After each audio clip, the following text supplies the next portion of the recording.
This is the Big O Show. This is the Big O Show. This is the Big O Show.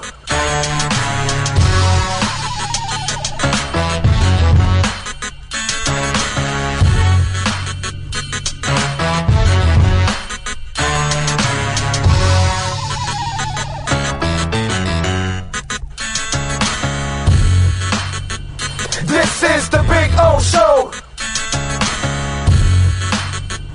This is the Big O Show.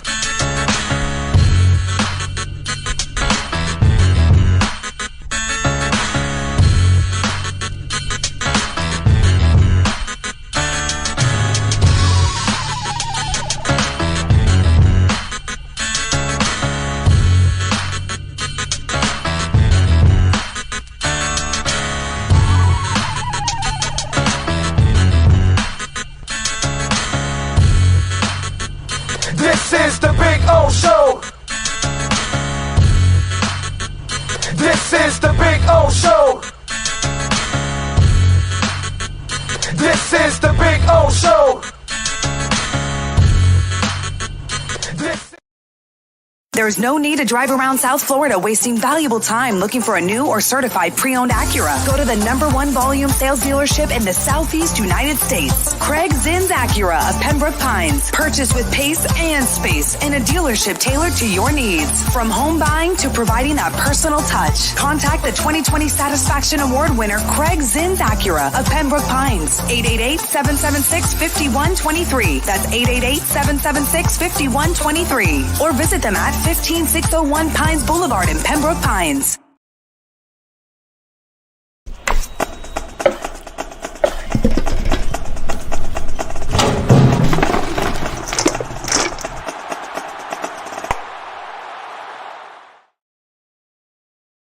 Welton Rayom has more than 62 years of litigation experience handling insurance disputes. They're committed to resolving even the toughest insurance claims quickly. Call them for a free consultation. 954-966-4646. At Welton Rayom, they don't get paid unless you win. Property damage claims to your home, business, or condo as a result of a hurricane. Welton Rayom can help. Water, mold, fire, smoke damage, Welton Rayom can help. Call 954-966-4646.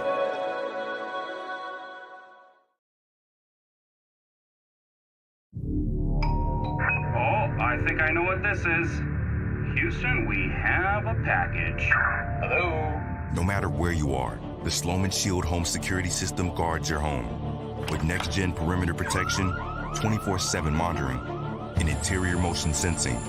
And right now, get a free Sloman Shield security system and doorbell camera, all professionally installed, for free. Shield your world, the Sloman Shield. If you're a Miami sports fan, then there's only one store to go to, and that's Caneswear at Miami Fanwear in Davie. They're your one-stop shop for all your Inter Miami CF, Canes, Dolphins, Panthers, and Marlins merchandise. They have hats, t-shirts, game day jerseys, and so much more. Located at 2511 South University Drive in Davie, and open 24/7 online at caneswear.com or intermiamiwear.com. Call them at 954-835-5597. Caneswear, the spot where Inter Miami and all Miami sports fans shop. For over 16 years, EJDconstruction.com has provided South Florida residents quality craftsmanship, accurate project management, and exceptional service. That's why EJDconstruction.com is an A-rated member of Angie's List and the Better Business Bureau. When you're looking for the right custom home builder for additions or home remodeling, please call my friend Eric at 305-433-4843. That's 305-433-4843 for EJDconstruction.com. Welcome to Red Light Therapy, a revolutionary technology perfected by NASA to aid in muscle strengthening and recovery. Red and infrared light has the capacity to penetrate deep into the cell's mitochondria, potentially leading to increased energy, faster recovery, and the optimal performance your body demands. Train, fight, recover. When you move, you need a reliable company led by passionate folks, eager to assist its customers during a transitional process that needs to be smooth. Call Essential Moving Experts at 844-368-5750 for all your local and long-distance moving needs. You can rely on Essential Moving Experts. Mention the Big O Show and get $150 off. Family owned and operated, they offer free 30-day storage, full-service moving, fully licensed, bonded, and insured. Moving was never so easy. EssentialMovingExperts.com.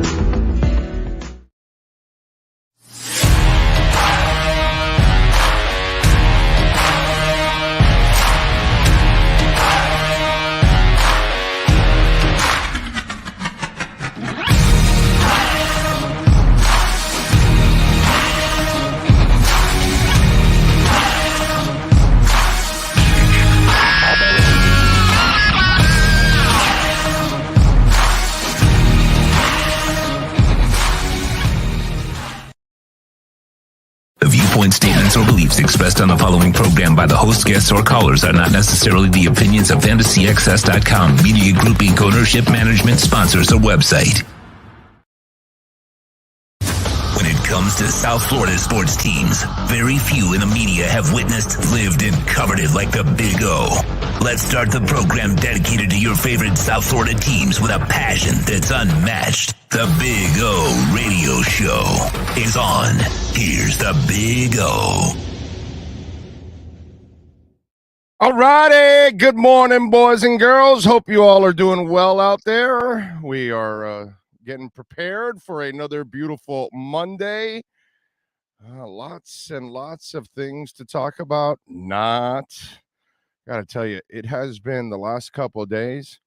It's like one of those things where I gotta tell, as a South Florida sports fan, I pray that the Miami Heat and the Florida Panthers can become compelling stories, because if not, it's basically waiting till I get to the combine at the end of the month. It's then waiting for free agency and then the draft and those kind of things, if we don't get compelling teams from the Heat and from the Panthers. And they lost again last night, the Panthers, as St. Louis gave them the blues last night.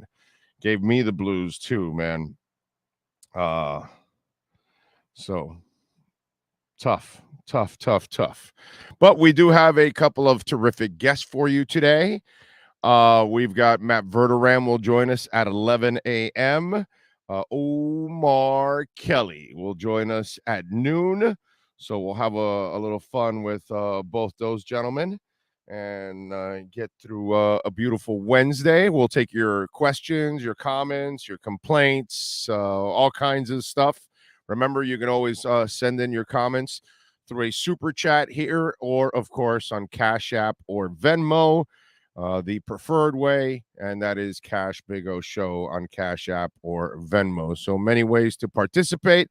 Obviously, visit our amazing sponsors like Welton Rayom if you need a law office here in South Florida, or even in Monroe County down in the Keys, because they've got it.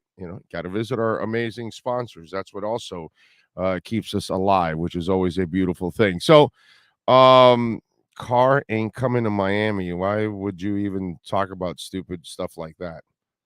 All right, who's somebody mentioning that on the chat board already? Let me see. Anyway, what up, Bo? Think Bitcoin will cross 23K today? I think so. Bitcoin woke up today, and it looks like, the good thing is it found kind of a floor, right? And in that 21, 22 range, and now it's moving back up again. It's over 22. It's at 22.7 right now. So I think it's going to cross 23. I think it'll go to 24 in the next day here. I think it might make that next jump now to get to 25. I think that might be coming here over the weekend. And when we'll start to turn the corner in crypto, weekends usually are really good when you're in a bull run. So whenever we start getting to those weekends that you'll start seeing it go up, that's when you know that you're really in a bull run. Right now, we're kind of getting out of that bear market. The question is, how long will it last? We're at the bottom now and we're turning up. Stock market, crypto, all of that is kind of turning up, and so it all depends on where the rest of the economy goes. Liquidity drives it all, man. Okay, it's pretty simple. We need the stock market to do well, because then that's when Bitcoin and crypto will do well. It's they are tethered together. They have not separated from each other or anything like that, not yet, at least. Bitcoin will eventually separate from everything, because everyone around the world will be using Bitcoin when it's all said and done.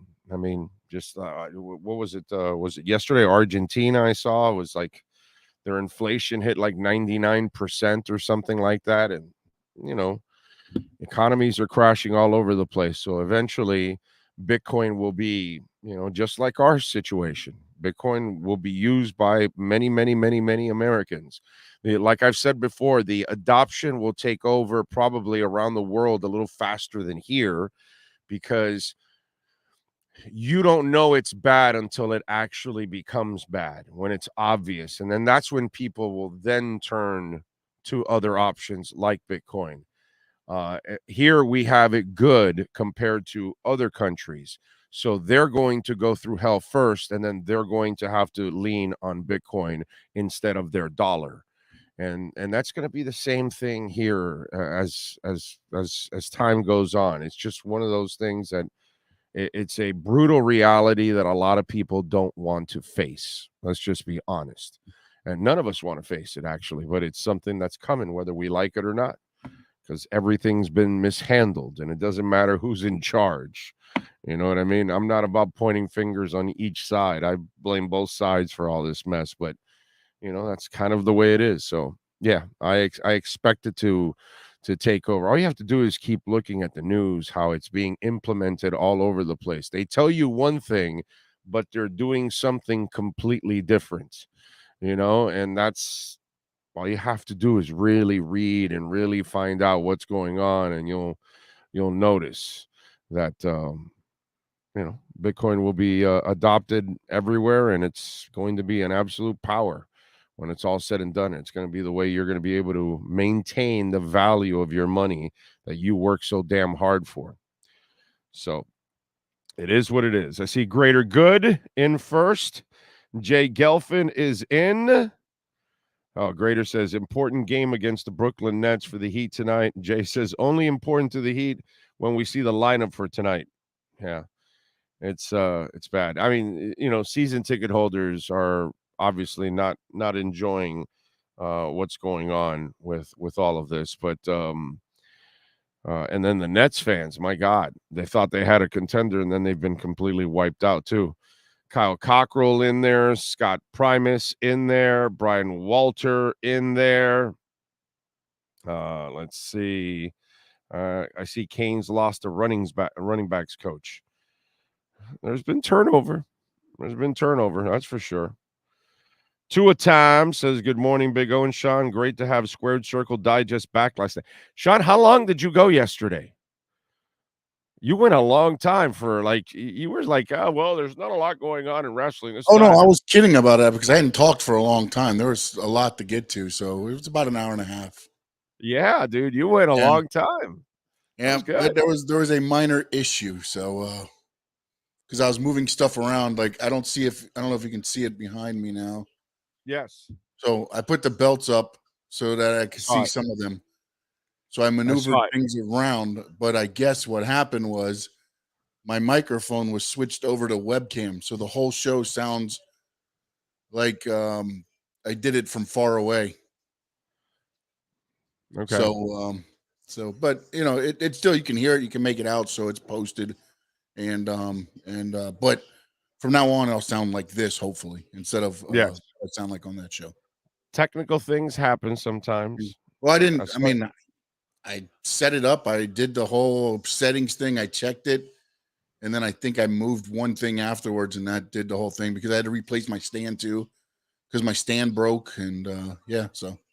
Well, like yesterday when I was trying to play or the day before when I was trying to play a soundbite and it would change the mic, and it was like, what the? Yeah, I don't know. They've added some things to sound to StreamYard. I don't know if that's one of the things that kind of changes as you're talking. It'll definitely go to whatever, but learn and grow. So the next show will sound a lot better.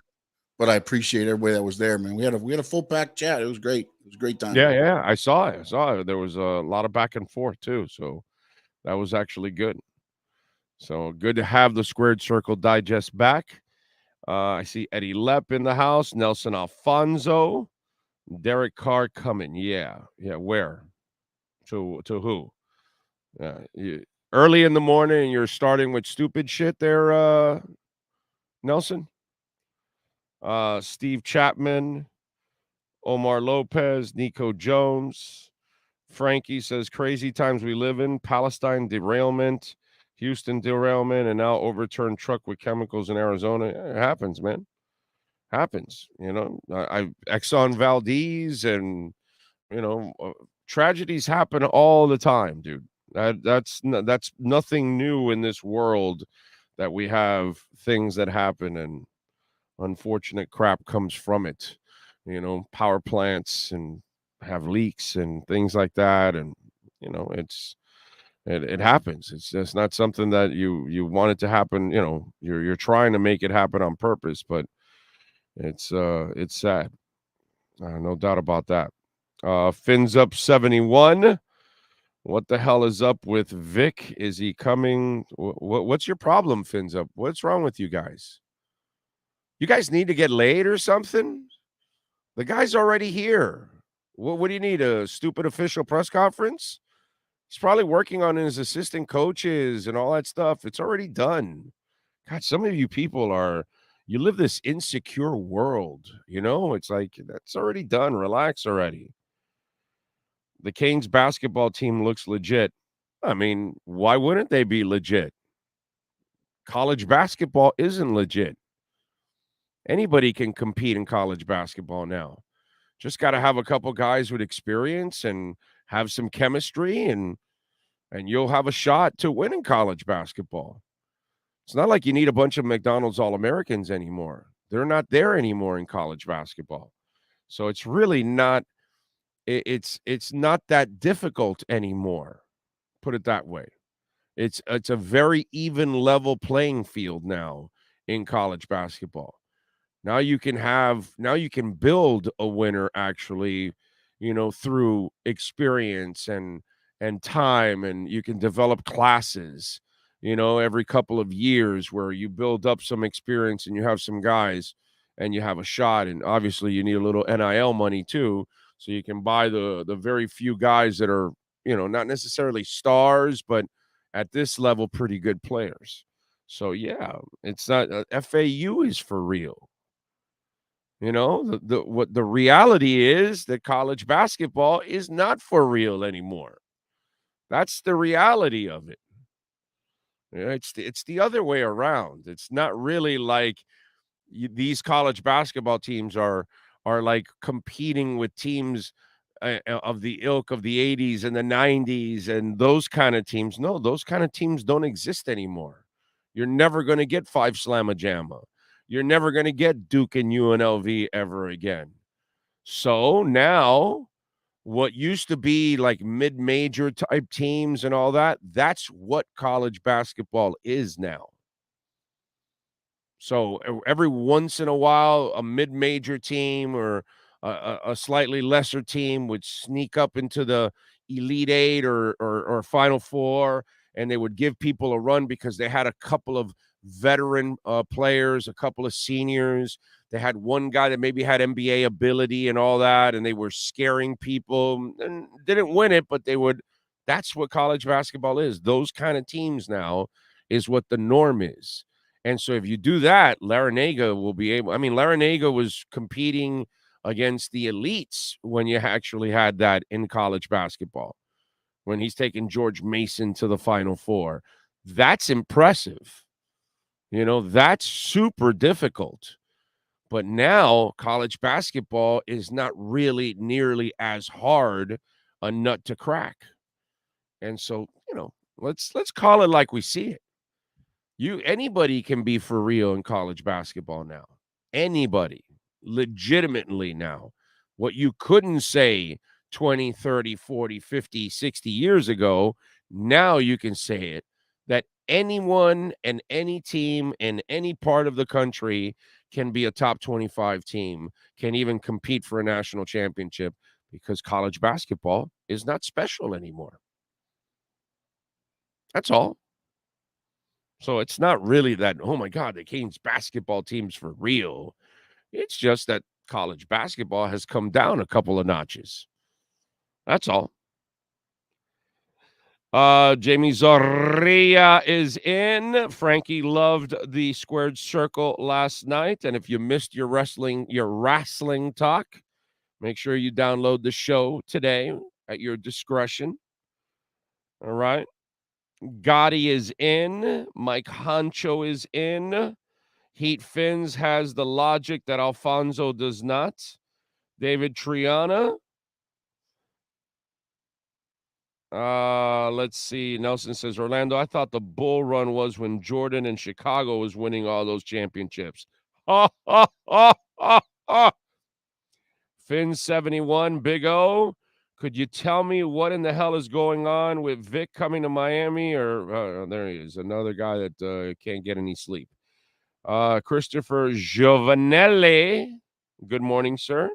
Pat in Nashville says, breaking news, Vic Fangio set to sign Dolphins DC when Chris Grier completes the handwritten contract written in Egyptian hieroglyphics or whatever in triple case. Also handwritten. There you go. Razzle Dazzle Crypto is in the house. Alex Palenzuela. Walter is in. Manuel Malo. Peter Schrager dared to say Carr would make sense for the Fins. Yeah. If I guess you got to create some talk in the morning because there's really nothing to talk about. So you've got to come up with talk. Dougie Fresh says, I'm worried that Fangio took a darkness retreat and won't return. What if he has no light to sign the contract? Color me very concerned. I need my therapy. Yama now. Rubbing his back soothes me. There you go. Relax, Dougie. Just hang in there a couple more days in darkness, and when you come out, you'll see the light, the Fangio light. Big O, GM, I'm thinking it will be announced along with other position coaches hire, relax friends. Yeah, bro, I'm not worried about that. That's already done. The old man, it was coming a while back. I'm not worried about that.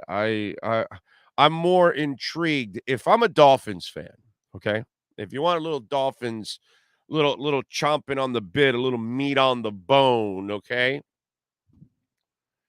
If you're a Dolphins fan, you want to look at, okay, Wilkins, how they're going to handle this, how they're going to handle the Sealer situation. What are they going to do with Byron Jones? This is what I want to find out about, okay? That's what I want to find out about. Okay, where is Nick Needham in his recovery? Where's Trill Williams in his recovery? Where's Brandon Jones in his recovery? These are the things that I want to find out about. I'm not really concerned about Vic Fangio signing. I can imagine what the old man's doing right now.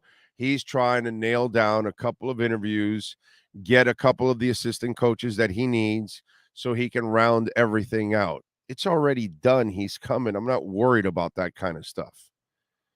Okay? That I'm more worried about, okay, now what's the next phase of redoing the roster where you've got to give some people money that they deserve because there's a couple of guys that deserve, new contracts.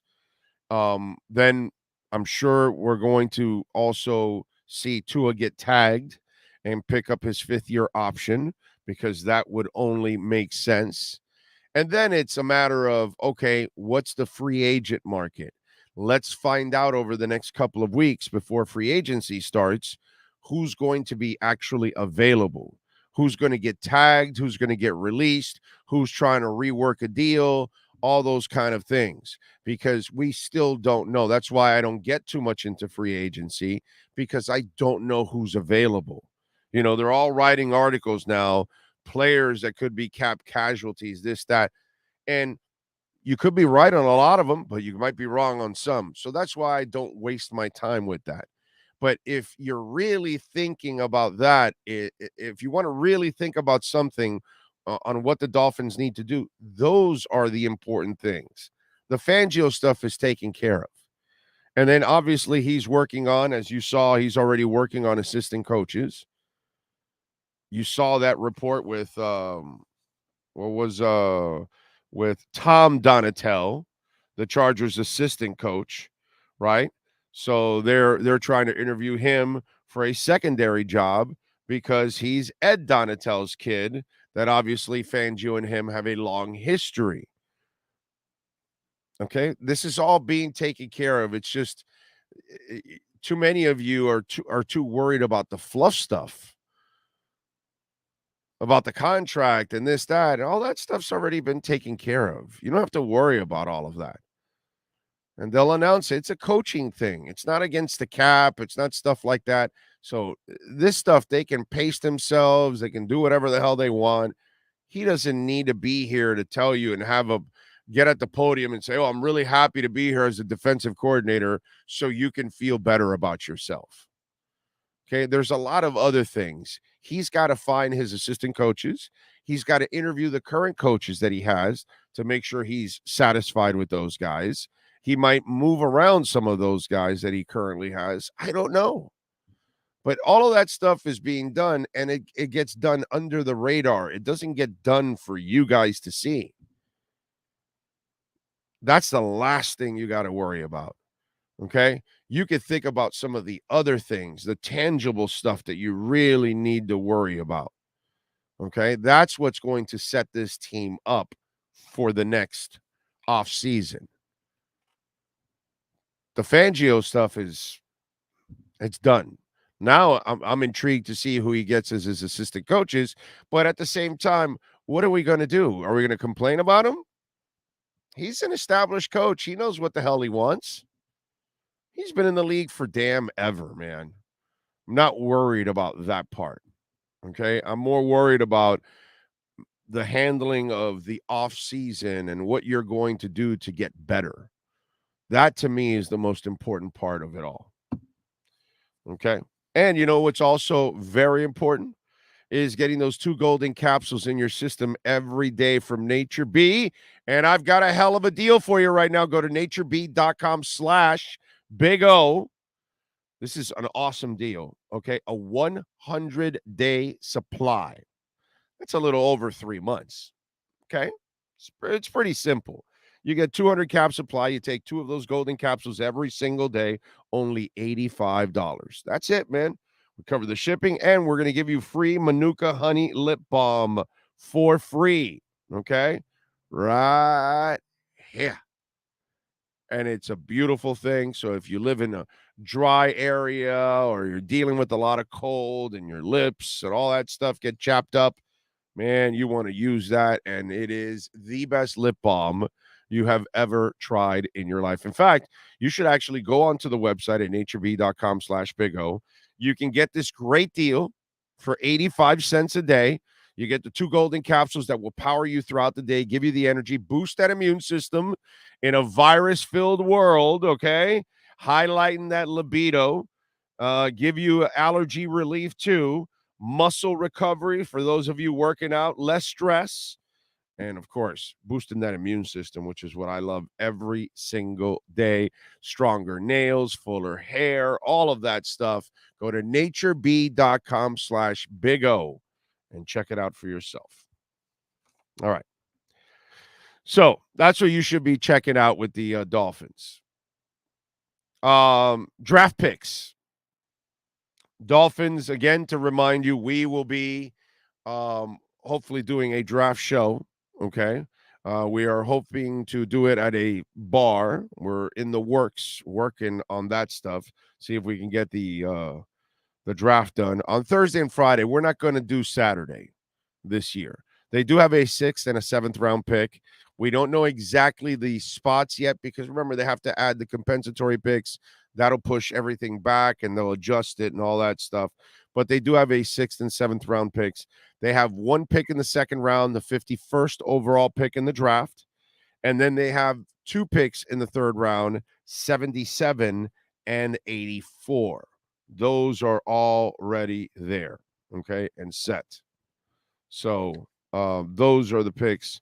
So really the 2nd and the 3rd rounds is going to be the juicy part of the draft because you have no 4th, no 5ths, and you have a 6th and a 7th rounder. So it's going to be kind of a lame draft, to be quite honest, Although knowing Chris Grier, he probably will wheel and deal one of the 3rds to make it like 2 4s or something like that. They do a good job in their middle to late rounds. They actually do fine guys. So you never know with these guys because they're liable to wheel and deal and make all kinds of crazy ass moves to open things up. You never know. Might even trade a player for a pick if they're able. Cedric Wilson is another one of those guys that they're not going to need.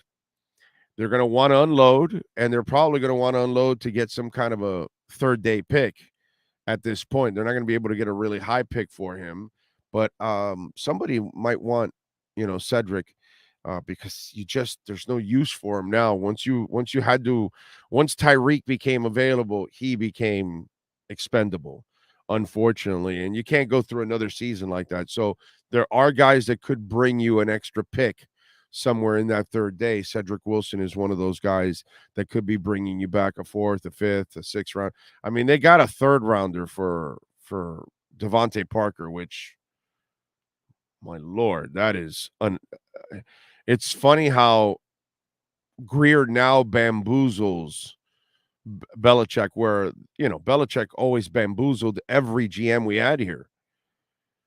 He bamboozled them for a 6th rounder for the wide receiver. What's his name now? I'm forgetting the kid. Solid kid, solid possession guy, but he's a back end receiver. I forgot his name now. And he had him for, he traded a late round pick for him and used him for a couple weeks, let him go, and then Miami signed him back again. Somebody will remember the damn name for the kid. And now you see this move with Devontae Parker, and it's like, 3rd round pick. Hells to the yeah. Bring it on. Damn. So Daniel says, where's Ira Winderman? Well, he was on yesterday. They were on yesterday. We did Inside the Paint yesterday. You might want to hit the notification bell, Daniel, on YouTube. That way you know when they're on and you know when we're on and you can kind of check. So that segment was yesterday. Yesterday they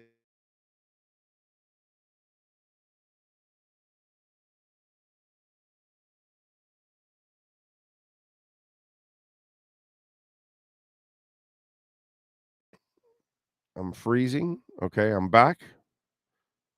Okay, I'm back. I'm good. Am I good? Okay. If the Eagles center Jason Kelce hits free agency, can you move Connor left guard and sign Kelce?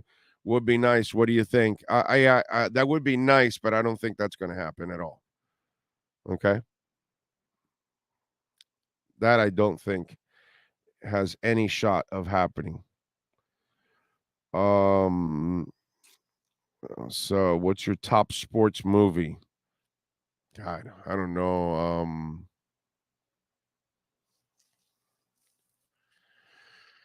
Are we talking about a serious sports movie like The Natural, like, something that's of that ilk, or are we talking about something funny like The Replacements and what's the baseball one? Not Bad News Bears, but the old Major League. Are we talking a funny sports movie? Are we talking a serious sports movie? That's kind of, the difference there. So it all depends on what kind of a sports movie we're talking about. King Short says top of the morning. Thank you, sir. Zachary is in also. Steven Gonzalez in. Manuel Malo. Connor was pretty good for most part. Plus, there's a chance Kelsey will retire. Yeah, that's useless talk. It's not going to happen at all. They're not going to be signing that. Isaiah Ford, thank you. Thank you, RC Dunn. Thank you, Gus 138 and Danny F and Two Extreme just was telling us if Jamie Zorrilla. There we go. Do we possibly bring Jakeem back? He's under contract. And unless they're releasing him, I haven't heard that they're releasing him. Major League Draft Day is cool. All reports are that Salma Hayek bears it all in the new movie. Problem is, we have to go watch Magic Mike to see it.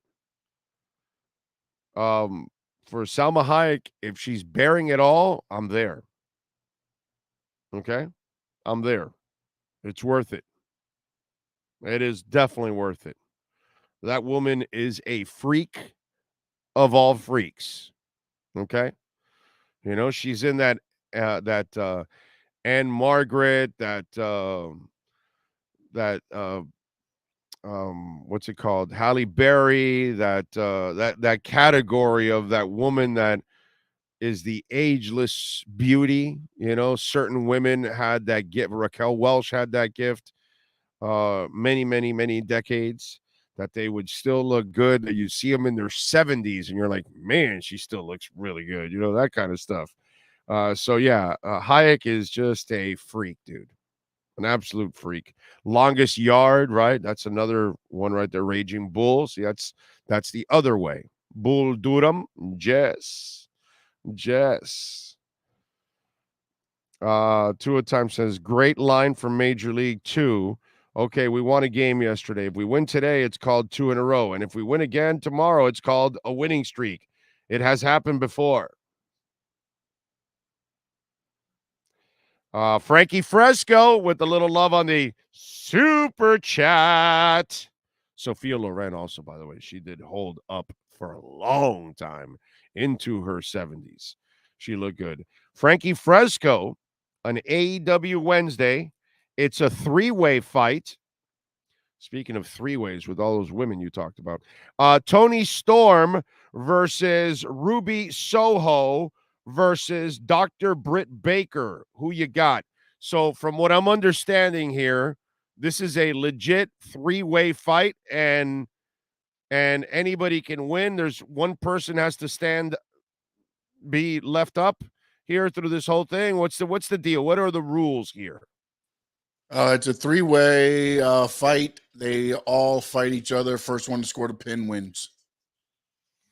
Oh, okay. I see. All right. Well,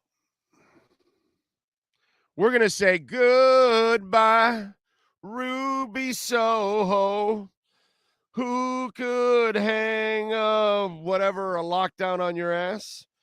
Dr. Britt Baker and Tony Storm are the two that I got to pick. It's one out of those two that's going to end up winning it. Now, I think I picked the Storm guy once before. Lady. But I think, huh? Lady. Did I? What? Lady. Well, so is it Tony with an I, not a Y? I believe it's just spelled with an I. Yeah. Yeah. Okay. Well, see, Frankie, you tripped me out there. You put Tony with a Y, that's a guy. Tony with an I, that's a girl. So there you go. I normally Tony's with, women are with an I. So you trip me out here. So I'm going to go. Is Britt Baker also a woman? Is this like a woman threesome? Yeah. It's a 3-way women's match. Oh, wow. I might want to watch this. Anyway, I'm going to go surgically with the doctor here. I think the doctor obviously brings out, the technicality. And so Britt Baker, I think she wins here in this threesome. Or do we win? I'm not exactly sure. I'm going Dr. Britt Baker, surgically winning this match. And Sean? I think you're correct in a way, but also I think they can also turn it to where Ruby Soho's in between. Tony Storm and Paige Saraya have a team. Britt Baker, Jamie Hayter's on another side. They're kind of feuding. Ruby Soho's in the middle. So tonight could be the night she takes the turn and joins Tony Storm and Saraya, and they beat down Britt Baker, making it 2-on-1. Who's the best looking one out of the three? I got to ask. I don't know. It depends what your style is. Tony Storm's more of the blonde. Dr. Britt Baker's the brunette.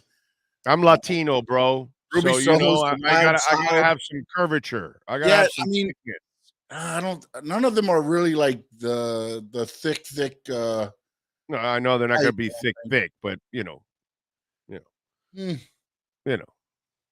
can't be like some skin and bones out there for me. No, neither of them I'm not the skin and bones. Yeah, none of them are skin and bones per se, but none of them are thick either. Frankie, who's the hottest one? Let's go.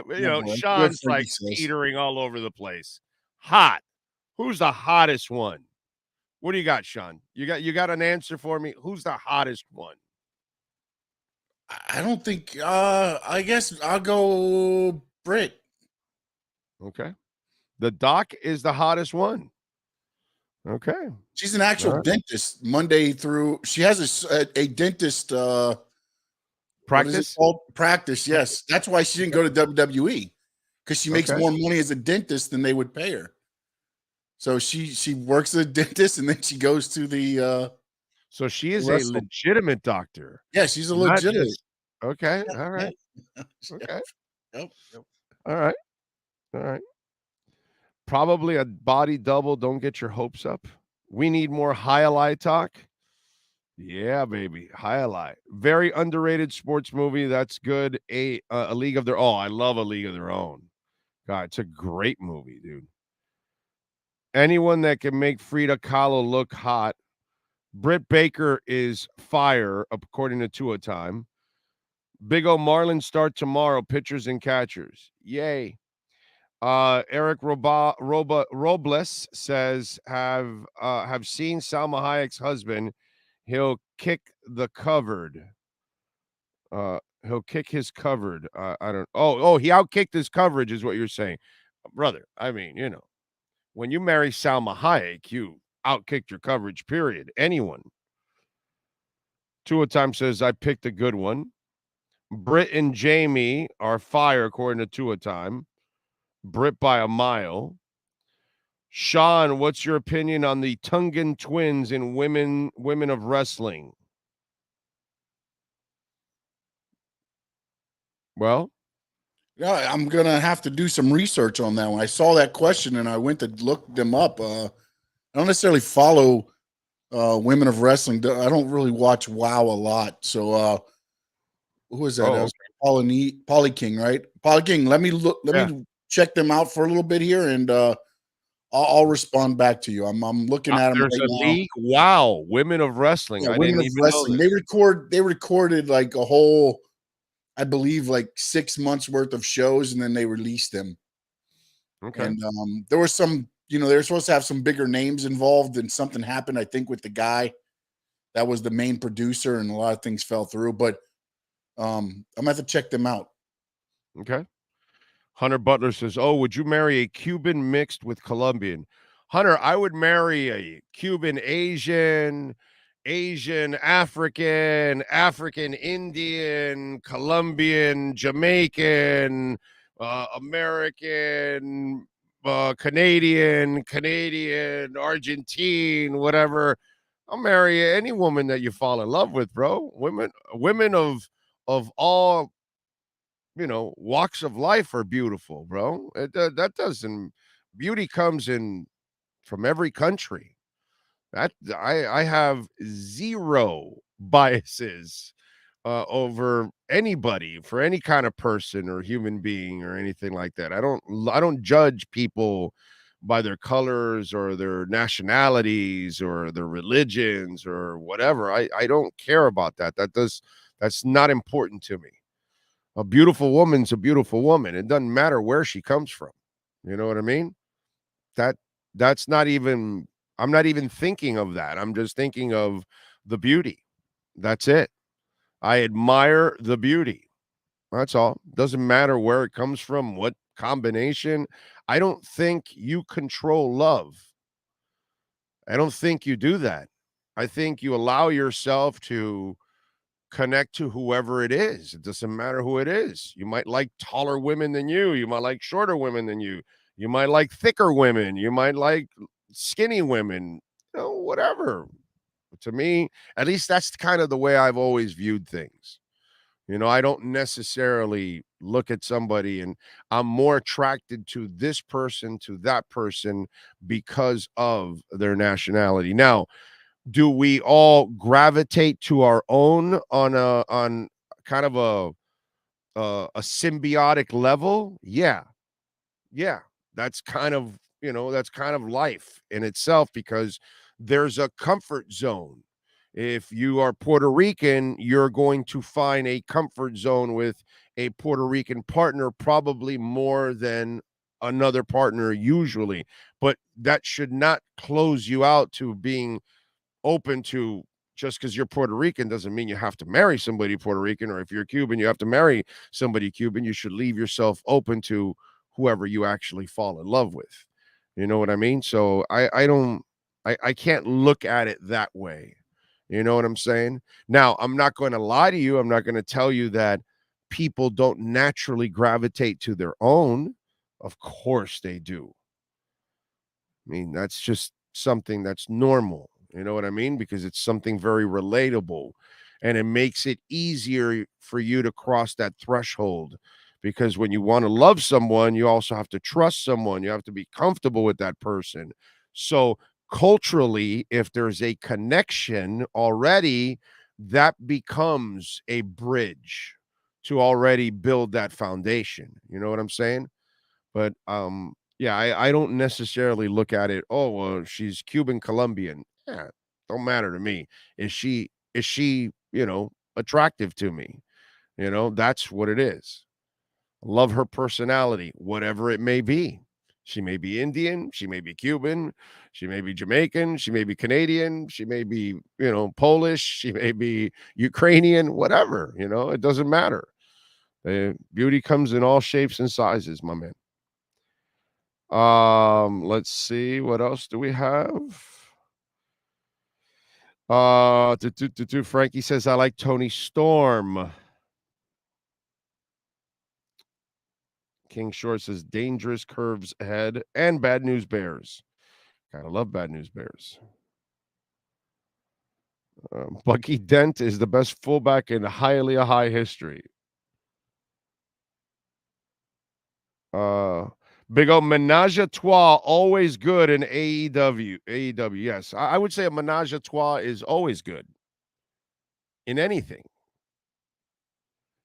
True Fin Fan says, it's my 45th birthday, Big O. Glad I'm here. Happy birthday to you, my brother. Happy birthday, True Fin Fan. Thank you, my friend, for always supporting us. And we tell you happy birthday, and I hope you have a perfect day, my friend. That's what I hope for. A perfect day for you. Dougie Fresh says, original Bad News Bears is the best damn sports movie. 2 words. Tanner Boyle. Yep.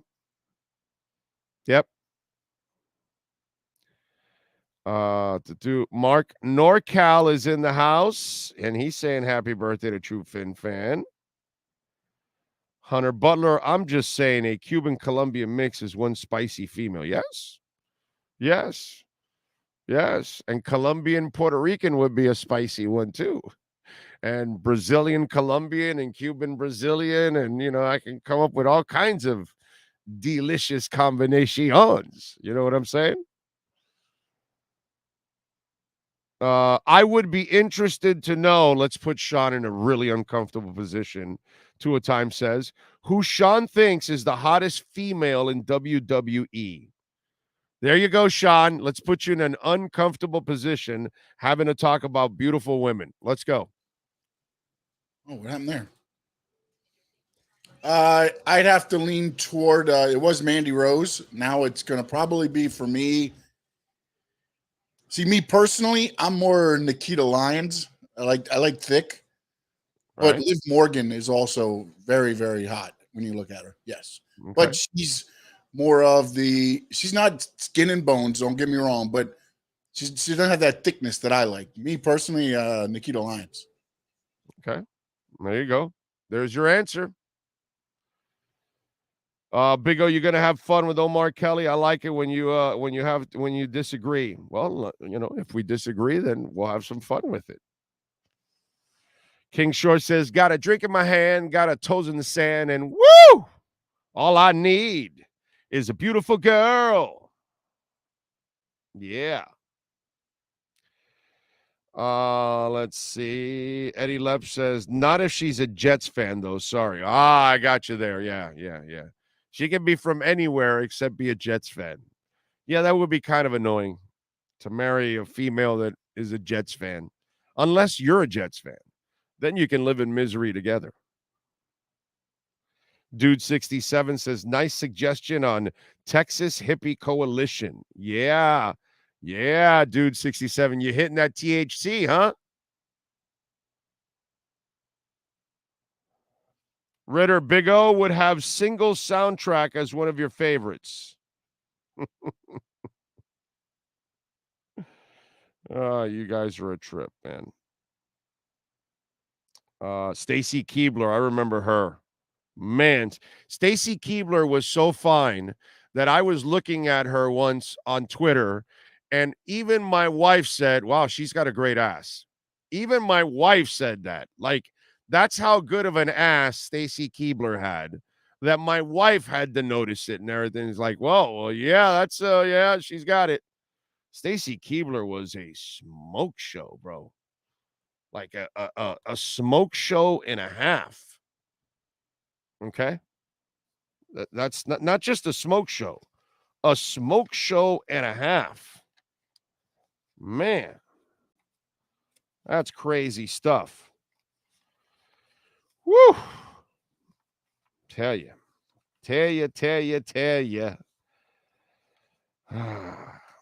And I see they're Essential Moving Experts. Call my guy, Sean Williams, man. Good people. They are their home base is in Daytona, Florida. They service the country. So if you're moving across country, across a state, across a county, you're moving your business, you're moving your home, doesn't matter what it is, you call the great people at Essential Moving Experts. There's the phone number, 386-213-4054. There you go. Book now, $350. Book now, 2 hours, 2 men, 26-foot truck. Essential Moving Experts, man. 386-213-4054. Sean's a big Dolphins fan. That's why his business is in Dolphins colors. And the business is growing, and he's got over 1,600 happy customers that have given them the thumbs up in their experience by using Essential Moving Experts. Go check it out. Omar Kelly comes to you thanks to the folks of Essential Moving Experts every single week here. So at noon when Omar stops by, it'll be on behalf of the great people of Essential Moving Experts. So give Sean a call. Support the great people that support our platform. 386-213-4054. EssentialMovingExperts.com. All right, good stuff there. Appreciate it as always. Heat are favored by 1. Did Vegas catch up with the Heat? Did they figure it out? Because I was thinking, wow, this line's going to be, 5, 7, 8 points. I don't care it's on the road, but they traded their stars, right? So I figured, okay, Vegas is going to think, well, it's a crappy team. The Heat, they could give them 6, 7, 8, 9, 10, 12 points. We'll do it. And it's only Heat by 1. I was a little disappointed. I thought for sure that Vegas would continue to screw this up and keep giving, having the Heat favored by all these points when they don't deserve it. Damn, man, the easy money streak is over for us. So Heat favored by 1. The over and under is 216.5. Duncan Robinson could return. He's listed as questionable, coming back from that finger surgery. Lousy, by the way, out with the knee. Big Yurt still out with the ankle. Jovic with the back. Oladipo with the ankle. All are out tonight. We'll see. But, I think Vegas caught up to us. He favored by 1. Now I don't know what to do. Now I got to take the Heat almost. I was hoping for at least 5 points. And I'm saying, okay, this is easy here. Take the Nets plus the points. By the way, the Dynamic Duds are playing again tonight. They're 0-2. I think it's like 55 and 63 points or something like that in their first 2 games combined. And yes, I am talking about, Doncic and Kyrie. So the Dynamic Duds 0-2, and they visit the Nuggets tonight. Nuggets are favored by 5.5 over the Dynamic Duds. Over and unders 231.5. Kind of like the over in this one because there's no defense being played for sure with the Mavs. Mavs are plus 190 on the money line, and the Nuggets are minus 225. I don't know if they're getting any of their guys back for this game. They didn't need them for the Miami Heat, but I don't know if they'll use them tonight against the Dynamic Duds. But we'll keep a watch on the Dynamic Duds and see how that goes. See if it builds to 0-3, and then we'll see if it starts to really build. And then how that whole situation becomes more and more uncomfortable as time goes on. And Kyrie Irving will get the opportunity to pollute another franchise, which, at least Kyrie, you got to give Kyrie Irving credit. He is consistent. He is a consistent cancer wherever he goes. So we'll see if the Dynamic Duds continue, or will Kyrie Irving actually be a positive? Because he rarely is. Let's see. Big O, what is your favorite all-time favorite song in a movie soundtrack? Like you don't Don't You Forget About Me from Simple Minds.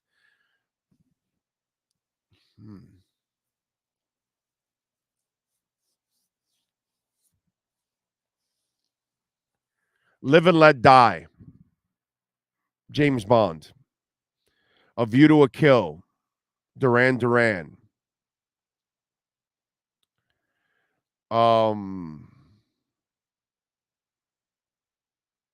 In the City. Warriors.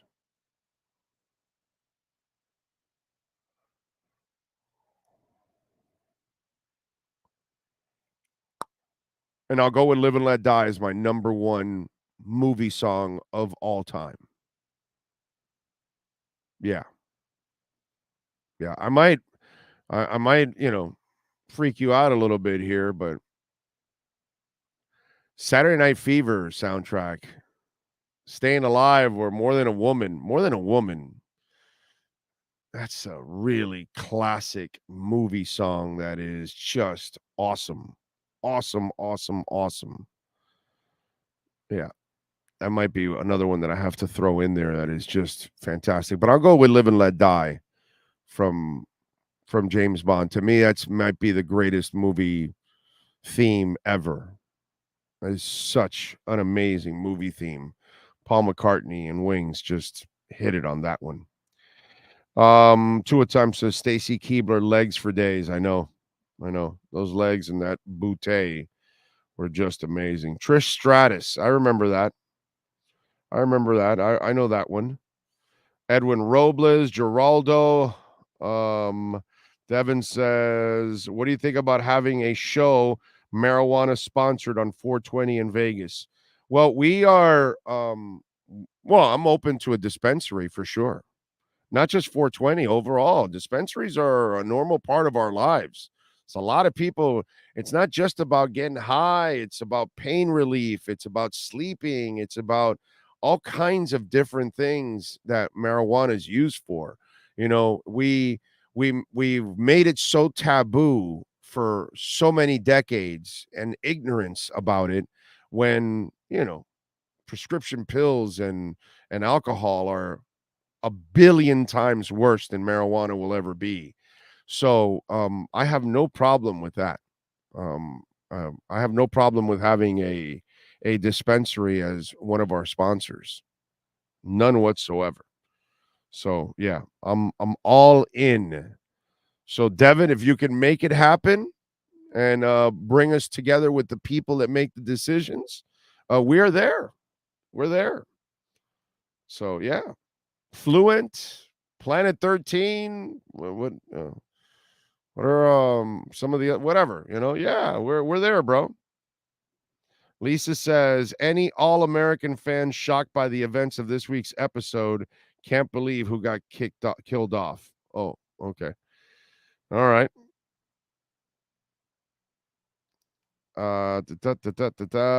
Thomas Jensen in.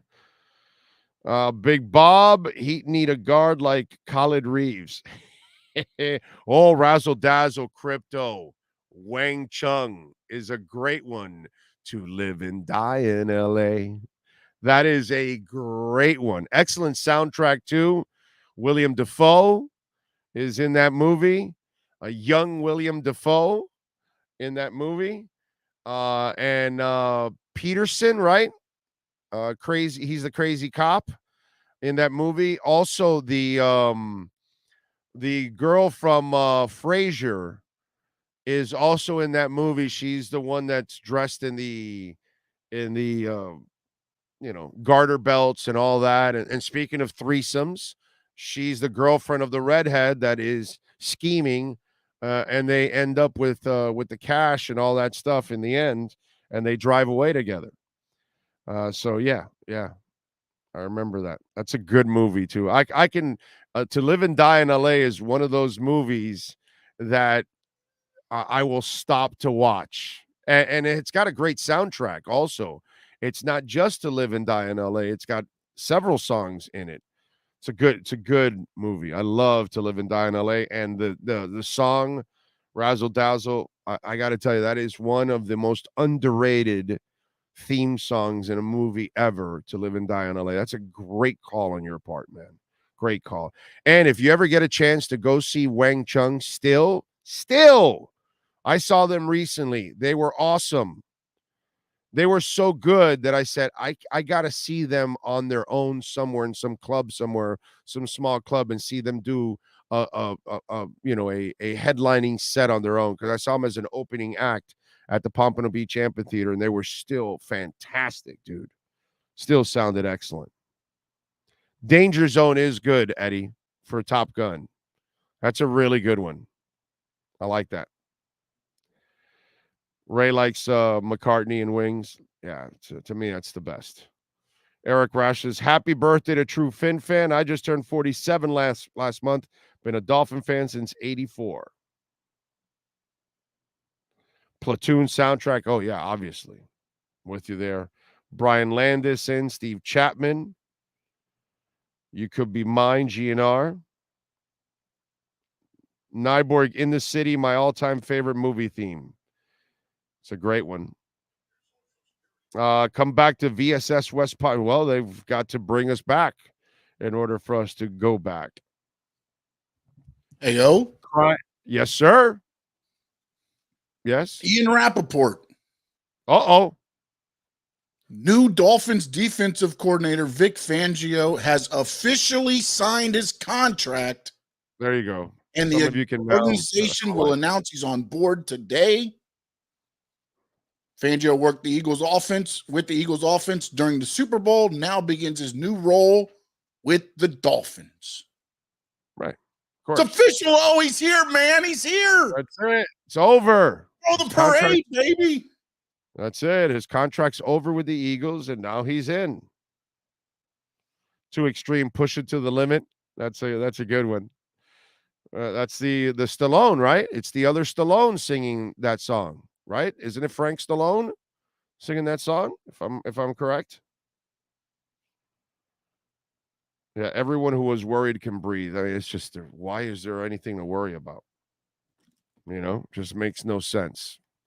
I was already done. I'm just like, some of you are like breathing a sigh of relief. I'm like, just relieved so I don't have to hear the bullshit. That's where I'm at. I'm just like, okay, well, at least I don't have to hear it anymore. By the way, Hialeah Park on the 24th, Guillermo Rigandao is making his return to the ring, and he's going to close out one hell of a career. They've got some young Cuban fighters like Ali Rodriguez and De La Torres and Las Calle, these up-and-coming guys that you might see some up-and-coming stars. And when they become big, you're going to go, oh, I saw them at Hialeah Park and una gran noche de boxeo cubano. So join us February 24th. Tickets are already there at hialeahpark.com. We'll be giving away some tickets also here on the program. I will see you there. And don't forget, Hialeah Park has got a lot of great entertainment, all kinds of great machines, the slot machines. They've got over 900 of them in that first floor. They've got the smoking hot slots outside where you can actually enjoy your cigar, your cigarette, because inside it is a smoke-free casino. So you never have to worry about anybody blowing smoke in your face, or if cigarettes or cigars bother you, or vaping. Either way, man, you're not going to get that inside the casino. That happens outside if people want great food, great fun, great entertainment. Go check it out, hialeahpark.com. All right? There you go. Oh, Lordy, Lordy, Lordy. Lordy, Lordy, Lordy. What else do we have going on in the world of sports? We have Matt Verderam, by the way. He's going to join us also on the program. So he's going to join us here at the top of the hour. So we'll have some fun with Matt. Well, obviously, Matt, a KC fan, so he's happy that his team ended up winning. So we'll get his thoughts on the call at the end of the game, and we'll see what he thinks about what happened between the Chiefs and the Eagles. Let's take a break. Give us 2 minutes. Back with Matt Verderam in our Red. We step into the huddle with redrecover.com. There's no need to drive around South Florida wasting valuable time looking for a new or certified pre-owned Acura. Go to the #1 volume sales dealership in the Southeast United States. Craig Zinn's Acura of Pembroke Pines. Purchase with pace and space in a dealership tailored to your needs. From home buying to providing that personal touch. Contact the 2020 Satisfaction Award winner Craig Zinn's Acura of Pembroke Pines. 888-776-5123. That's 888-776-5123. Or visit them at 15601 Pines Boulevard in Pembroke Pines. Welton Rayom has more than 62 years of litigation experience handling insurance disputes. They're committed to resolving even the toughest insurance claims quickly. Call them for a free consultation. 954-966-4646. At Welton Rayom, they don't get paid unless you win. Property damage claims to your home, business, or condo as a result of a hurricane. Welton Rayom can help. Water, mold, fire, smoke damage, Welton Rayom can help. Call 954-966-4646.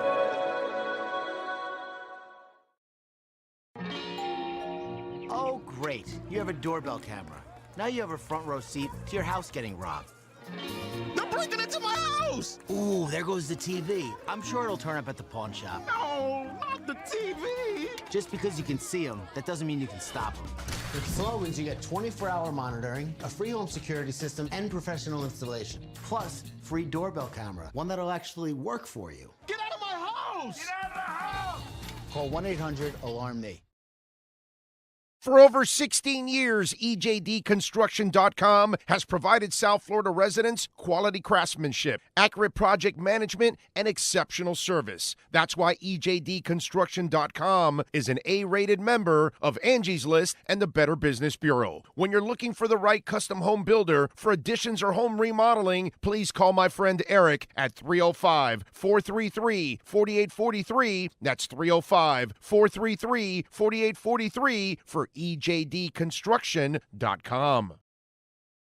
Welcome to Red Light Therapy, a revolutionary technology perfected by NASA to aid in muscle strengthening and recovery.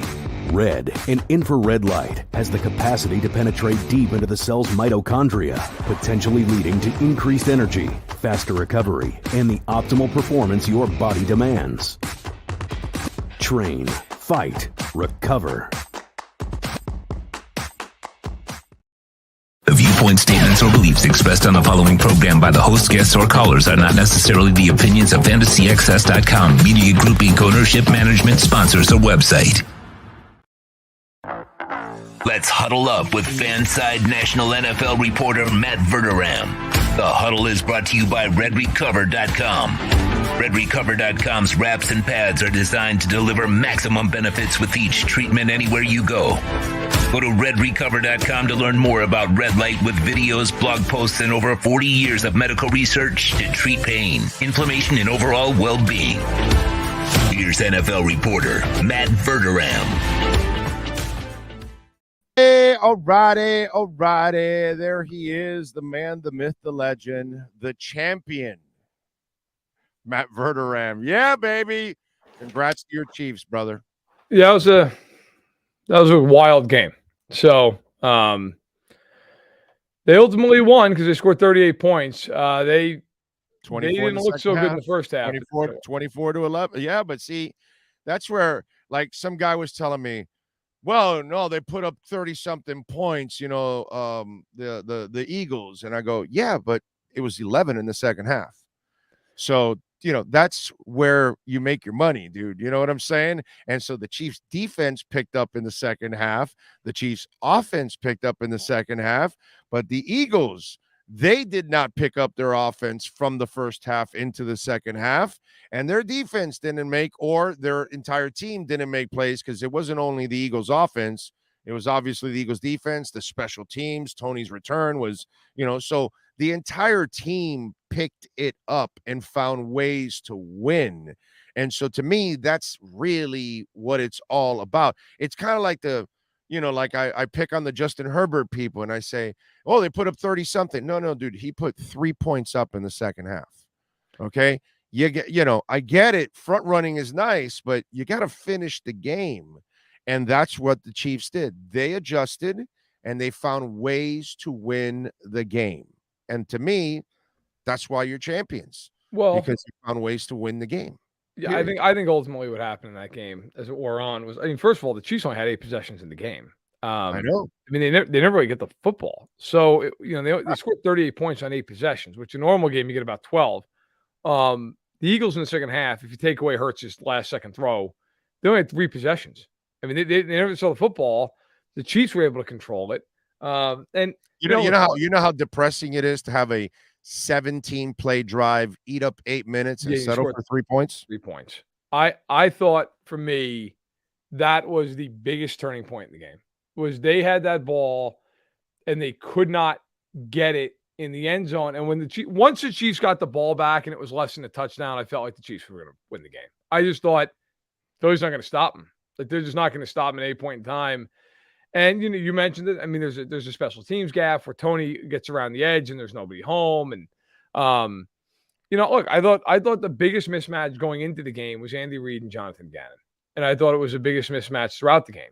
If you're Gannon, how do you on 2 consecutive drives allow the Chiefs to have a walk-in touchdown because they run a little jet sweep motion and they peel back and there's no adjustment made? Guys walks into the end zone. I get it happening once. Okay, fine, they got you. Happened the next drive. In the next drive, they ran the same play on the other side of the field, and Moore walks in. And by the way, they also ran that that route with the receivers where they would cut inside and then pop outside, and the corners could not stay with them. They either scored touchdowns or they drew the penalty at the end, which we'll get to that. But it's just they just Reed, dude. He's just, when it comes to play design, that's what I complained about for 2 years with Tua, that the play calling and the play design was just freaking remedial, dude. And then McDaniel comes in, and I'm like, okay, this is play design. This is what you're supposed to do in today's, Miami's offense the first 2 years was so remedial that Hank Stram in the 60s is laughing at your ass. Okay, because they were more dynamic in the 60s than the Dolphins were in the 2021-22 season or 2020 and 2021 seasons. Yeah. That, and when you give Reed that much time, he just found ways to break them down.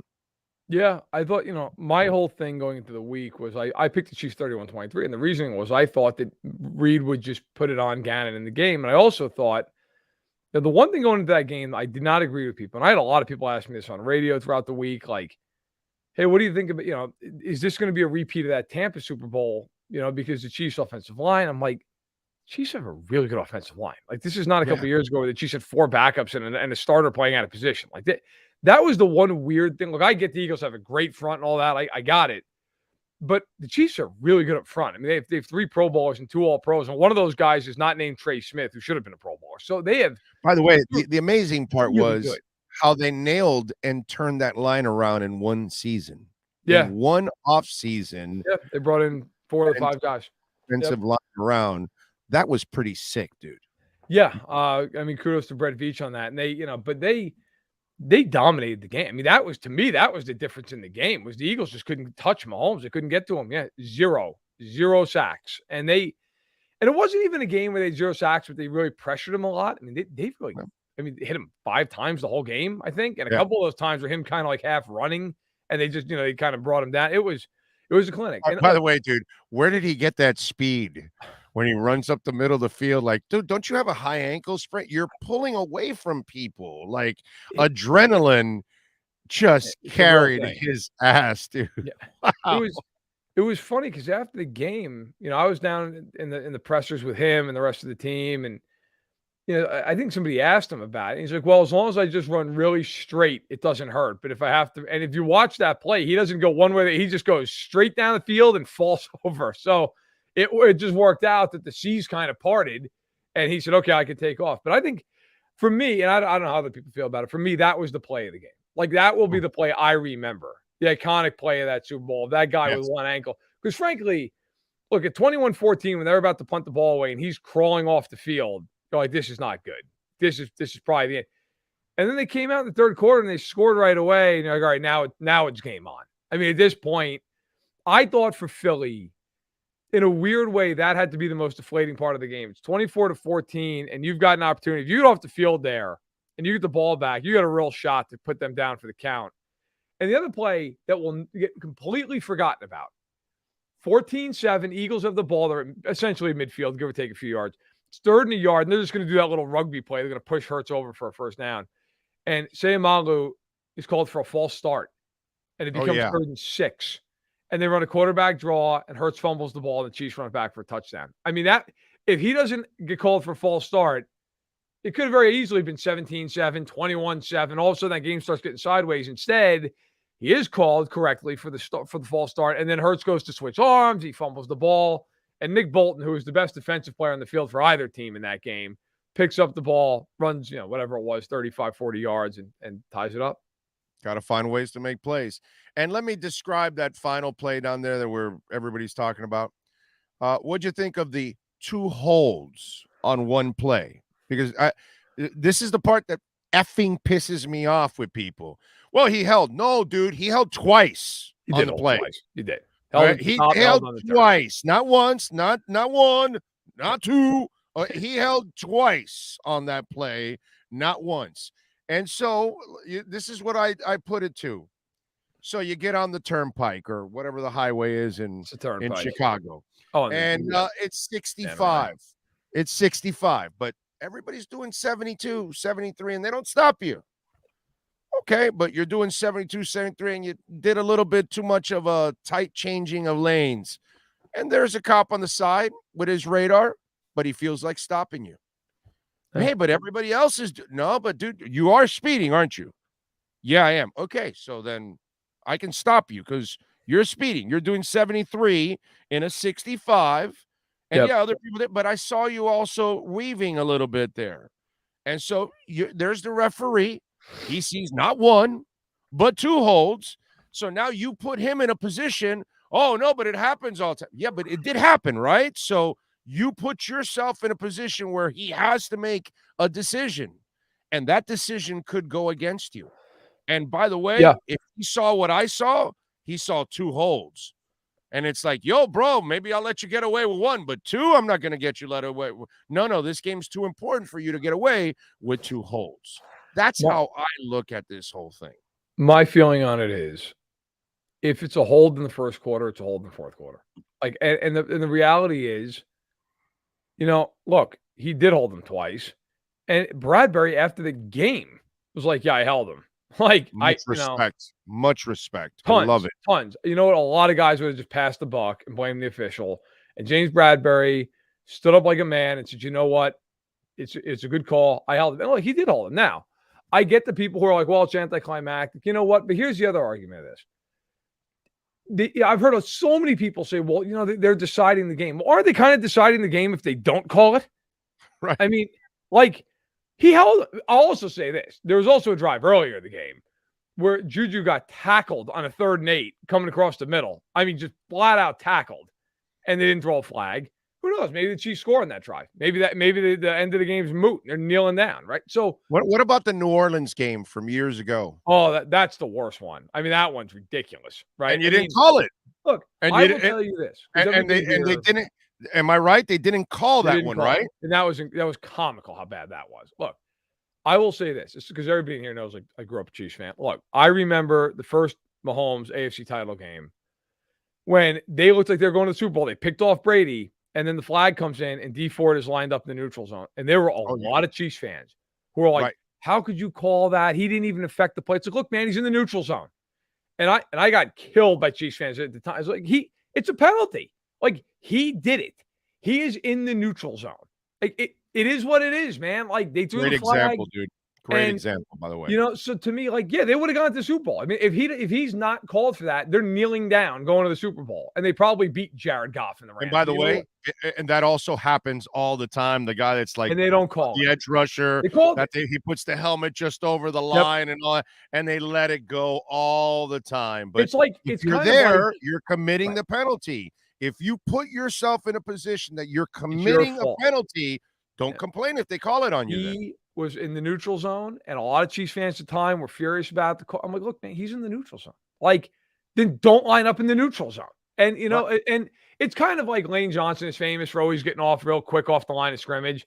And a lot of people think it's a false start. They don't call it. Now, if they call it on him once, well, let's be honest. I mean, I think it is probably a false start a lot of the time, but they let him have a little bit. It's just like, what the best example of this is? When they, there's delay of games, the clock hits 0, but they give him that extra half second a lot of the times. They give him that extra beat. But if they don't on a given play and they shut it down, it's a delay of game. Like so listen, in the end, I love your Dee Ford. That one is a perfect comparison because I remember the Chiefs fans complaining, and then the argument was, well, it had nothing to do with the deciding part of that play or whatever. It doesn't matter.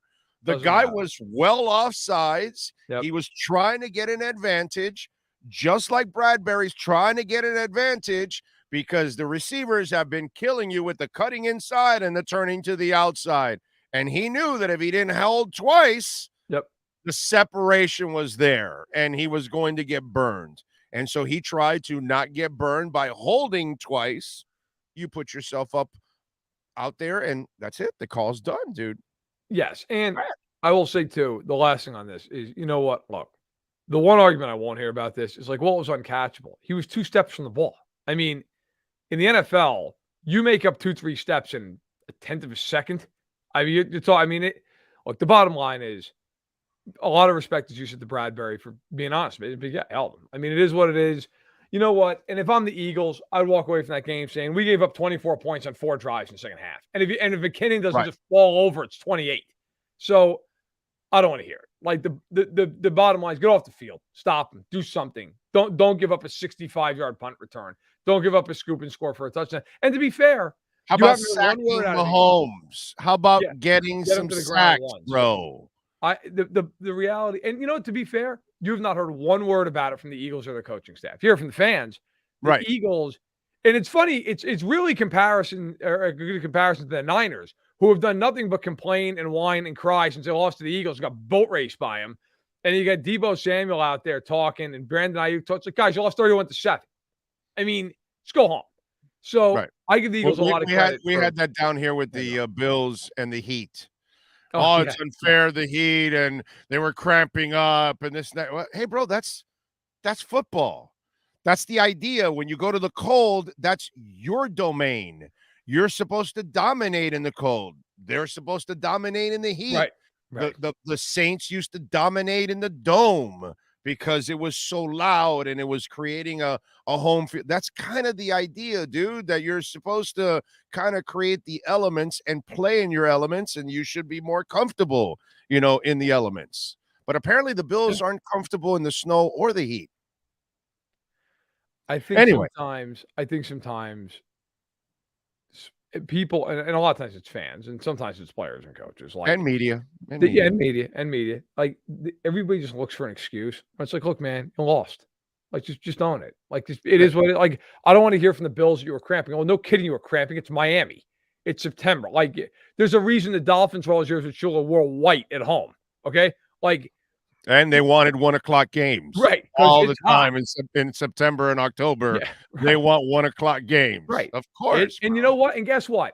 You know what the Bills always want with the schedule makers? Home games in December.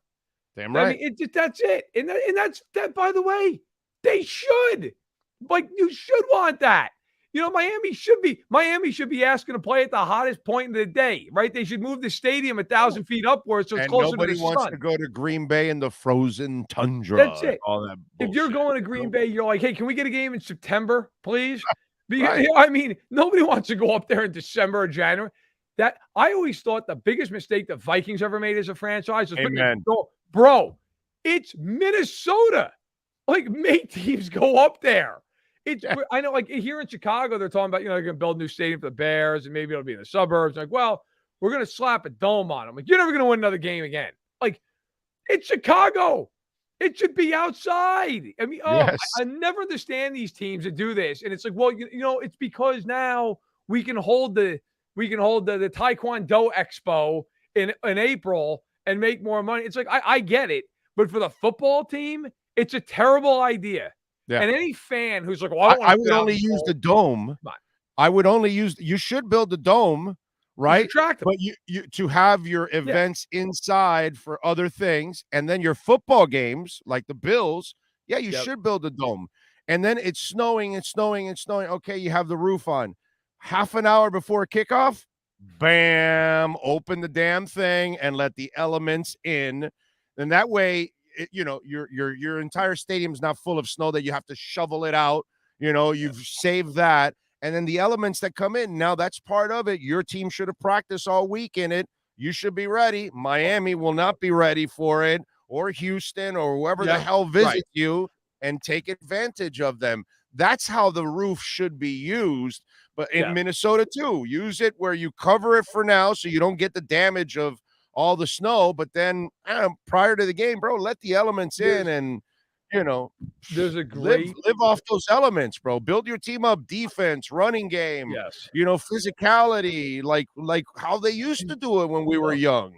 By the way, if you have an opportunity, if you're the Vikings and you happen to play a team in a playoff game that you really think it would behoove you, depending on how you built your team, to have the roof closed, then close it. And if you think it'll really help you to open it, then open it. There's a great story from the 1950s in baseball. Bill Veeck, who was a lunatic of an owner, but one of the more eccentric guys ever, right? So Bill Veeck owned the then Cleveland Indians, now the Guardians. And in Cleveland Municipal Stadium, depending upon who the pitcher was for the Indians, they would move the fences. Now, they outlawed that after a year or two of Bill Veeck moving the dimensions around because he was like, all right, we got a bad pitcher. We're going to move him back. And then if they had a good pitcher, they're like, we'll move him in because we'll be. I mean, now that's home field advantage, okay? Right. You don't have that ability in football, but I'm with you 100%. These cold weather teams that are like, let's slap a dome on it. Why? Why would you ever? Like, it's crazy to me. It's you are helping the other team. It is insane, but here we are. Right. No, I know. I mean, listen, if you're the Rams back in the day, you build a team for the dome, the speed, all that to your advantage. You know, I get that. You know what I'm saying? But if you're in Kansas City, brother, you don't want a dome. Are you out of your mind? They talked. You want them to come into November and December and early January. Now that the games are early January, nobody wants to go to freaking Kansas City. One, it's loud as a mother. But two, it's going to be cold, and you're going to have to deal with the elements. That's kind of part of the game, dude. About 20 years ago, when Jackson County in Missouri was considering renovating Arrowhead, because at that point it was like 35 years old, they talked about, well, could we get a Super Bowl there? Could we, if we put a rolling dome over the stadium? And people just lost their minds. It was a conversation point for about 8 minutes, and people were like, absolutely not, no way in hell. Like, we're not doing it. It doesn't matter. We don't want Super Bowl. There's no way. And I remember thinking, like, you know how weird it would be and sterile it would be if they put a dome on Arrowhead? And great. Who cares? Like, this sucks. You know, like nobody wants this. Nobody in the world is clamoring for dome. And you go back and look at those old NFL films, man. You're like Detroit playing at Tiger Stadium, and you had the Met in Minnesota, and now it's like, great. Everybody, hey, the Rams have to go to Minnesota. Good luck at the Met in January playing that game. Now it's like, cool, we're going to Minnesota. It's air conditioned. Right. This is awesome. You know, the Packers still a home field advantage. It hasn't been the last couple of years because Rodgers hasn't been able to get done the playoffs, but it is still a great home field advantage. And by the way, they've done a magnificent job of building out that stadium. No matter what, they've added more and more suites all over the place. They're doing fine. Yeah, they're doing fine. It's okay. I think they have some of the deepest reserves in the NFL. Right? Have you been to Green Bay? You ever been up there? No, I have not, man. It's still on my bucket list. I haven't been there for a game. It's one of the wildest things. So I went up there a couple of years ago. It was actually during the preseason, but I went up there, and it's so funny because, you know, every other city in the NFL is so much bigger. So you have a downtown, you have a metro area, and then, you know, wherever they put the stadium. Green Bay, you're driving around Green Bay, and there are these little, like, 2 and 3 bedroom houses and these little, you know, driveways or anything else, just like any other little small town in America. And then just like rising out of the ground like a phoenix is Lambeau. And people just put little signs in their yard like, hey, you want to park in my driveway? It's $10. It's one of the wildest, like, it almost feels like a movie. It's so out of place. But you're just driving around all these little streets, you know, little downtown. I mean, nothing. And then all of a sudden, Lambeau. It is so unique. It's very cool. Yeah, I'm dying to go. I'm dying to go on one of those days that maybe the Dolphins play there and go experience it, because I gotta experience it. But they've done a marvelous job of building out that stadium and everything around it, so they can continue to, you know, generate revenue, and obviously they're one of the stronger teams when it comes to that. All right, we talk a little bit about the Chiefs. Let's get into a little bit of some of the quarterback talk. What do you think happens with Aaron Rodgers? I mean, I think he's going to get traded. I think at this point, I don't know what 4 Days of Darkness is going to do for him. Maybe he comes out and he decides to, you know, run for Senate or something. I don't know. But assuming that doesn't happen, I think he's going to get moved. And I think the Jets and the Raiders are pretty clearly the two teams that are the front runners here. I mean, look, both teams have their picks. Devontae Adams is in Vegas. He's a West Coast guy, offensive head coach. You know, and we just talked about all these conditions in stadiums. It's a dome stadium, so that works out for him too, right? That makes it easier. Yeah. The Jets, look, they've got Garrett Wilson, they've got Breece Hall, they've got a really good defense. They have Nathaniel Hackett, who's Rodgers' guy. So I kind of feel like those two places, it's just going to be who outbids the other one, right? I mean, I think that's kind of where you're going with this. I will say this. Rodgers is due almost $60 million this year. The Jets have deeper pockets than the Raiders. They just do. Yeah, they do. That matters. That Yes. matters. And the Jets have been waiting for a quarterback since Namath. Like, they are under immense pressure to get a quarterback. Whereas I think, by the way, whoever doesn't get him, I think it's going to be Jimmy Garoppolo going to the other place because he's got ties to both places, right? I mean, Saleh knows him from New York, and of course McDaniels knows him from New England. So I think those two teams end up with those two guys. It's just a matter of who outbids who. I think the Jets are the slight favorite for Rodgers, but I think it's slight. I think either place is certainly in play. Yeah, the only thing that I would, and for entertainment purposes, I'm kind of rooting for it. But Rodgers and that New York media, It'd be unbelievable. That's not going to jive. It'll be fun for us because we'll have things to talk about. But that New York media and Rodgers, that's not going to go well. No, it's not. Anyone who's familiar with that area of the country, in Green Bay, you're going to have maybe 5-6 people asking him questions after the game that he knows and that they need the access because Green Bay is the Packers are the only ticket in town. I can tell you right now, Newsday, the New York Daily News, they don't care. They are just going to go full. If he has a bad game, they're gonna go after him. Back page is going to be about him. So I agree with you. That I can't even imagine him in New York telling them to relax. Okay, good luck, man. Have fun with that. I'm all for it though. Oh, the theater would be amazing. If your car, who you picking, Saints or Carolina? I thought about this for a while the other day because I think you're right. I think those are the two teams you'll look at and go, they're probably the favorites in the clubhouse. I'd go with Carolina, man. I was picking him to go to the Saints, but if Carolina's in the mix, I'm with you, dude. I like Carolina because here's why. They've got an offensive coach in Reich, who's a former quarterback, right? Who I think even though it didn't work out in Indy, we all think is a pretty good head coach. Yeah. They've got Evero going from Denver over there now as the D coordinator, who's an excellent coordinator. And they got a lot of young talent on that team. That's a team that you look at, and they got a top 10 pick. The Saints don't have a pick. The Panthers can go out and get him more help.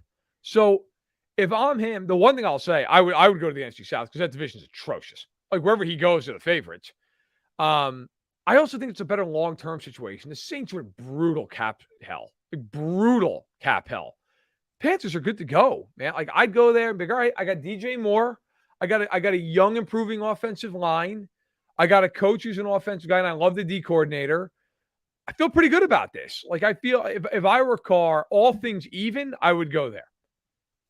Yeah, me too. To me, Carolina would be the selection to go to. Yeah. All right, tell them about Stacking the Box, my brother. What you got?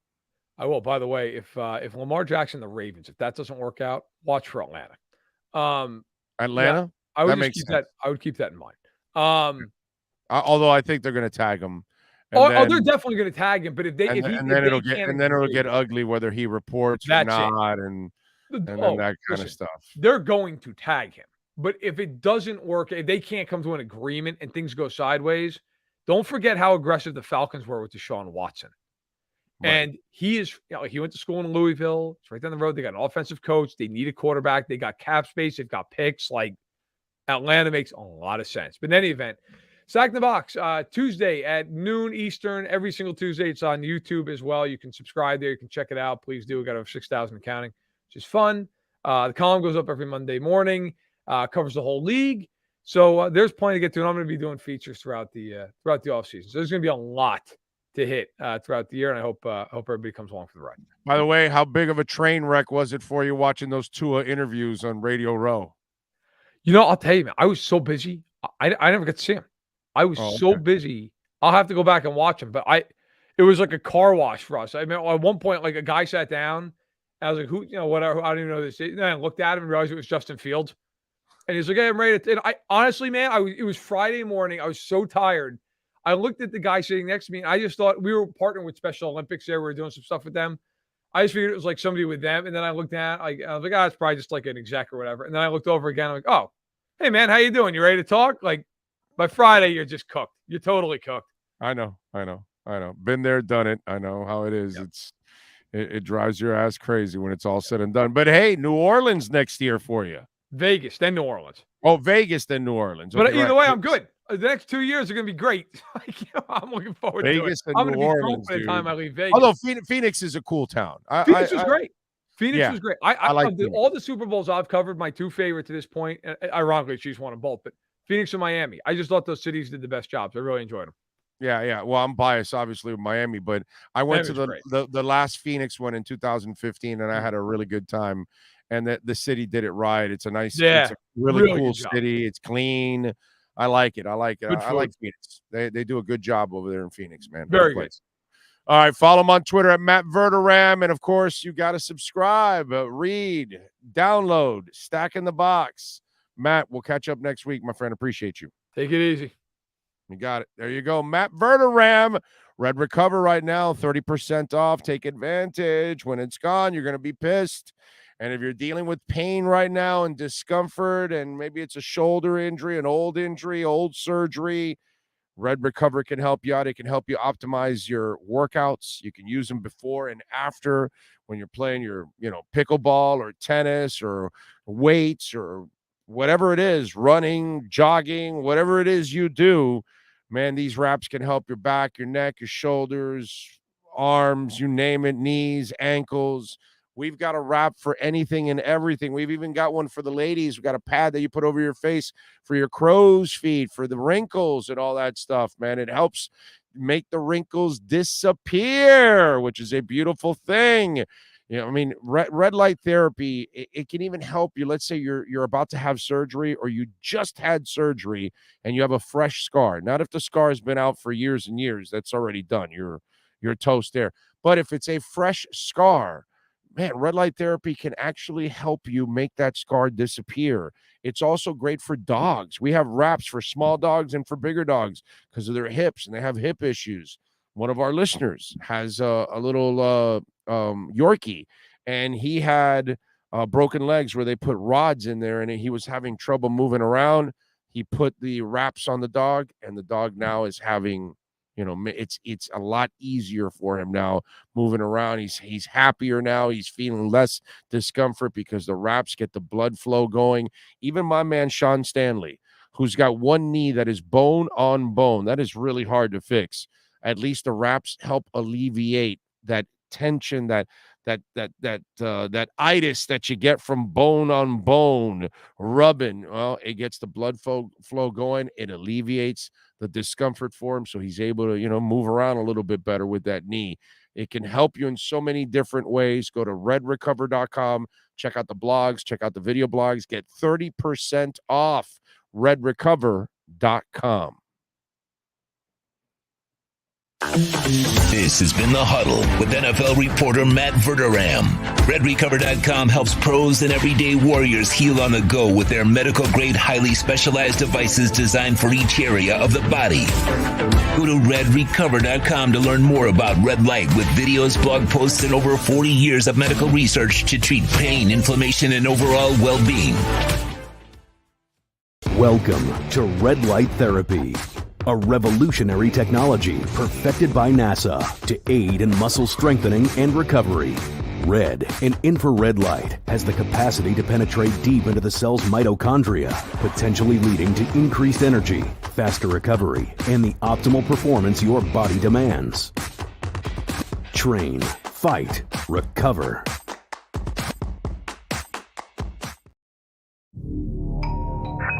I think I know what this is.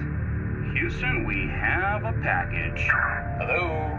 No matter where you are, the Sloman Shield home security system guards your home. With next-gen perimeter protection, 24/7 monitoring, and interior motion sensing. And right now, get a free Sloman Shield security system and doorbell camera, all professionally installed, for free. Shield your world, the Sloman Shield.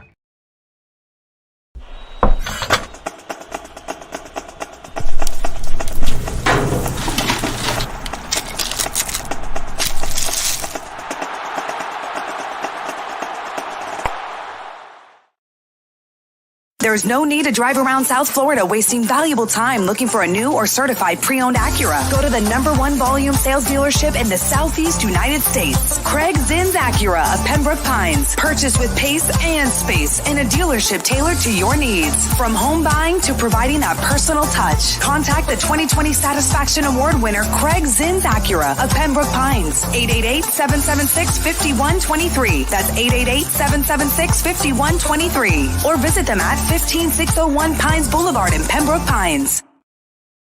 For over 16 years, EJDconstruction.com has provided South Florida residents quality craftsmanship, accurate project management, and exceptional service. That's why EJDconstruction.com is an A-rated member of Angie's List and the Better Business Bureau. When you're looking for the right custom home builder for additions or home remodeling, please call my friend Eric at 305-433-4843. That's 305-433-4843 for EJDconstruction.com. When you move, you need a reliable company led by passionate folks, eager to assist its customers during a transitional process that needs to be smooth. Call Essential Moving Experts at 844-368-5750 for all your local and long-distance moving needs. You can rely on Essential Moving Experts. Mention the Big O Show and get $150 off. Family owned and operated, they offer free 30-day storage, full service moving, fully licensed, bonded, and insured. Moving was never so easy. EssentialMovingExperts.com. If you're a Miami sports fan, then there's only one store to go to, and that's Caneswear at Miami Fanwear in Davie. They're your one-stop shop for all your Inter Miami CF, Canes, Dolphins, Panthers, and Marlins merchandise. They have hats, t-shirts, game day jerseys, and so much more. Located at 2511 South University Drive in Davie, and open 24/7 online at Caneswear.com or InterMiamiWear.com. Call them at 954-835-5597. Caneswear, the spot where Inter Miami and all Miami sports fans shop.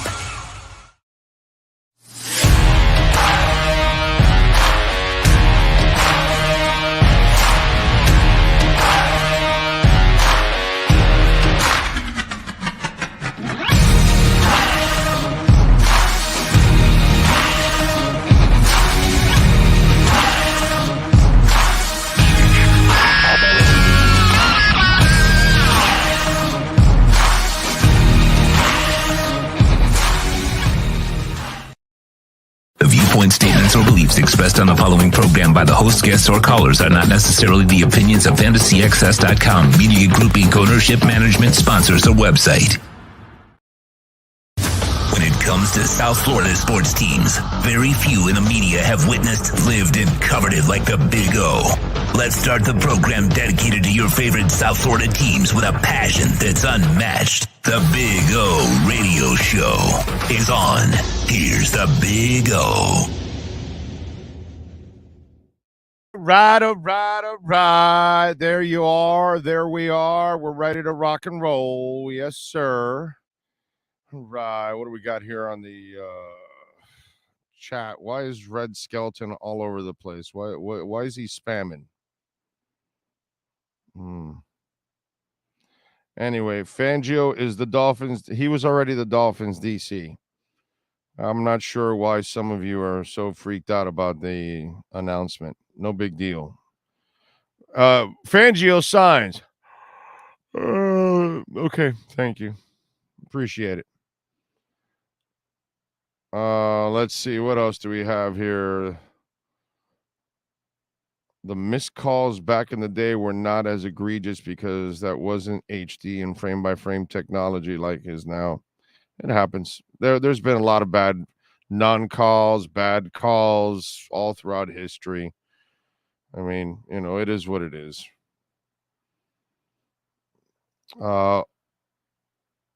Let's see. What else do we have? Doesn't sound like much here. Don't forget to ask Matt about Chad Henne. Yeah, we didn't talk about the great Chad Henne. I really did a disservice in that segment.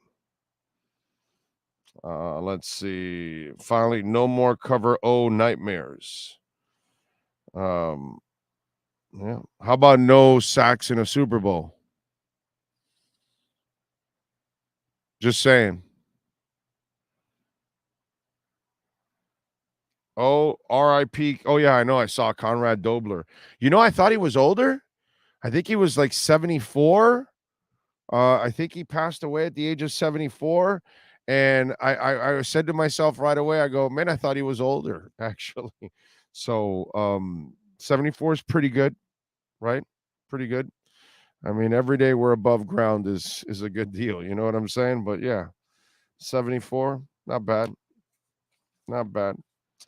When sports and business collide, we like doing something called the KSDT CPA Sports Business Report.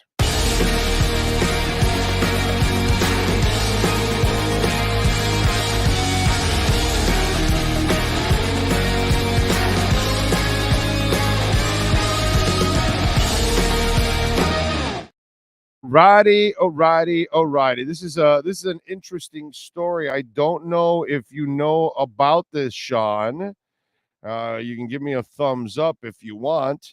But did you know that Daytona 500 has sold out?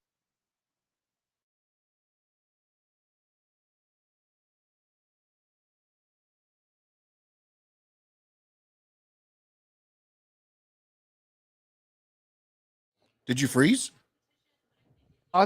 Tickets for the race will once again be broadcasted by Fox. On the secondary market, it started as 150 as of Tuesday. With strong showing at the venue, the Daytona 500 hopes the trend of broadcast eyeballs continues to improve after significant drops in viewership in 2020 and 2021 due to delays in shortened races. 2022 saw a rise of 8.9 million viewers after seeing 4.8 million in 2021. The 8th consecutive sellout for NASCAR's marquee race comes nearly a month after the Daytona International Speedway president Frank Kelleher said that the grandstand seats and camping spots had been sold. It'd been a bit easier to sell out at the framed 2.5-mile oval these days. And in 2013, Daytona Racing renovation was completed in 2016 race. Seating capacity was 147,000. About 46,000 backstretch grand seats were removed as part of the recent downsizing efforts. Atlanta, 17,000 removed, and Charlotte, 41,000. Daytona currently has 101,500 permanent seats, a 31% reduction to 2013. So there you go. Daytona is sold out and ready to go. That town is probably rocking right now. And you want something cool? Sean, where are we going to be on Friday? KSDT. That's right. And our buddy, Jeffrey, who, of course, is the managing partner of KSDT, and Jeffrey Tarabolis is going to join us straight from the pits of Daytona. So he's going to be in Daytona 500 talking to us, and he's going to be walking around the pits and giving us views of the pits and the racers and everything else going on and people preparing on Friday for the race on Sunday. So those of you on Friday, you'll be in for a treat at one point during the show that Jeffrey will be in the pits at Daytona. So hopefully we get good reception. That's what I'm hoping for. So we'll have some fun with that. I'm looking forward to that. I like going to the races. I get a real thrill out of that. I don't, watching on television, it's all right, but it's not really what I clamor to do all the time. I'd rather actually be physically at the race. Like if I could take this show on the road this week and be in Daytona, I'd gladly do it. No problem. Do the show all week long from the track while they're all preparing, and then hang around for the race, and then come back. after. Maybe do Monday from Daytona and then come back. That kind of stuff. I would like to do that. I think that would be a really, really cool thing to be able to do something like that. But I mean, it is what it is. Maybe next year. Maybe we can kind of set it up for next year and go on the road for a little Daytona 500. See, these are the things that I'd love to do on the show, is get to that point where we're traveling constantly to big events. Okay. Whether it's a big UFC fight, whether it's a big boxing match, whether it's a big race, whether it's the F1 race in Vegas or Super Bowl week, or, whatever it is, all these kind of things, draft and Vegas Summer League and all that kind of stuff.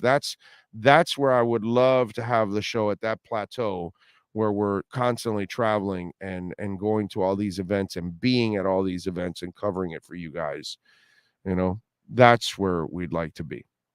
So, but it takes your support, takes for you guys to hit that like button, hit the notification bell, subscribe, visit our sponsors.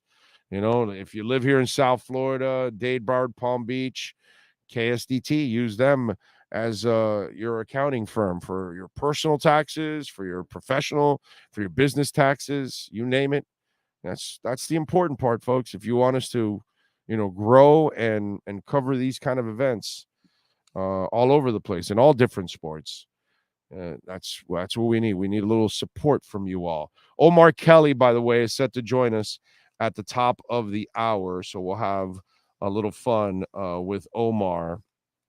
Want to remind you, as always, Perdomo Cigars is a proud sponsor of our program. And I tell you all the time, whether we're talking about the Lot 23, you see the champagne there, the 10th anniversary, which is just absolutely awesome. The Sun-Grown, the Connecticut, the Maduro. I love the Maduro 10th anniversary. It is a box-pressed, medium to full body. It's got hints of dark cocoa. It's got like an espresso-type finish. That Maduro is so rich in flavor. I love the 10th anniversary. And by the way, 93 rating from Cigar Journal. The Connecticut wrapper got a 92 rating from Cigar Journal. Try the 20th anniversary. I think that one's awesome, whether it's Connecticut, Sun-Grown, or Maduro. The Maduro has these notes of like chocolate espresso. Again, really, really good cigar. The Sun-Grown is also rich. The Perdomo Lot 23, the Habano bourbon barrel aged, is a fantastic cigar. It's a 6-year-old bourbon barreled aged Ecuadorian wrapper. So the flavor from the wrapper all the way through binder filler. And that's one thing that you're going to love about Perdomo cigars. The construction is impeccable. It burns evenly. The flavor goes all the way to the end. You hate those cigars that start and then their flavor dies out. That doesn't happen with a Perdomo cigar because it's made the right way. If you could ever go down to Nicaragua and take a tour of the Perdomo factory, and then when you're done, you're going to go, well, wait a minute. You guys put all that work and this cigar is $8? This cigar is $9? How do you guys make any money? Like, that's what you're going to do, because the quality from beginning to end, and that's the way Nick and his family have always done it, is just second to none. The Estate Selección, please check that out also. Besides the double-aged 12-year vintage, which is just absolutely awesome. It's just some amazing cigars. And if you haven't been to the cigar factory here locally in South Florida, in Miami Lakes at 5150 Northwest 167th Street, right off the Palmetto, you should check it out. They got a beautiful, ginormous humidor there with all the Perdomo cigars. They've got a beautiful, ginormous couch. I crap you not. It's easily a 30-foot couch. Horseshoe 30-foot, big giant television, big beautiful lounge to smoke your cigars if you want. Nick Perdomo's around a lot. You might see him. You can take a picture, with the stud out there himself. Go see Arthur. He's a great dude. Billy Perdomo, Nick Jr. It's just some great people out there. The entire Perdomo family, 5150 Northwest 167th Street. Or go to your nearest cigar bar or store anywhere in the world and ask for it by name. A little Perdomo cigar, baby. You smoke a Perdomo, you're definitely winning. It is a winning cigar. Gary says, last week, Florio and Sims bragged that Tua would appear in their program on Friday, and then on Friday complained that the top-rated QB canceled on them at the last moment. Yeah, Tua canceled a whole bunch of interviews, not just theirs. Just go look at the first few he did. They were terrible, you know, and it's what I told you exactly when some of you were worried about, oh, is he ready for the All-Star, for the Pro Bowl? And it's like, who gives a shit about the Pro Bowl? I don't want him to play in the Pro Bowl. I just want him to rest. And besides, what's he going to go to the Pro Bowl is what I told you. Just to answer a bunch of concussion questions? Because that's all they're going to ask him. And that's all they asked him. That's the problem. And I get it. This is what his life is right now for all of you out there. He gained nothing. Subways didn't gain anything, unfortunately.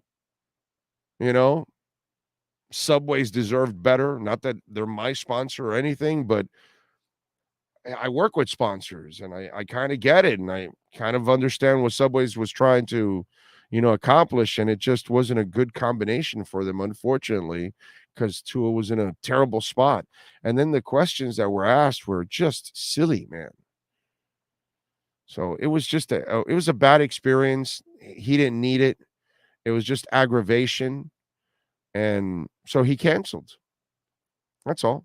And those guys, all they did was slam the kid all year long.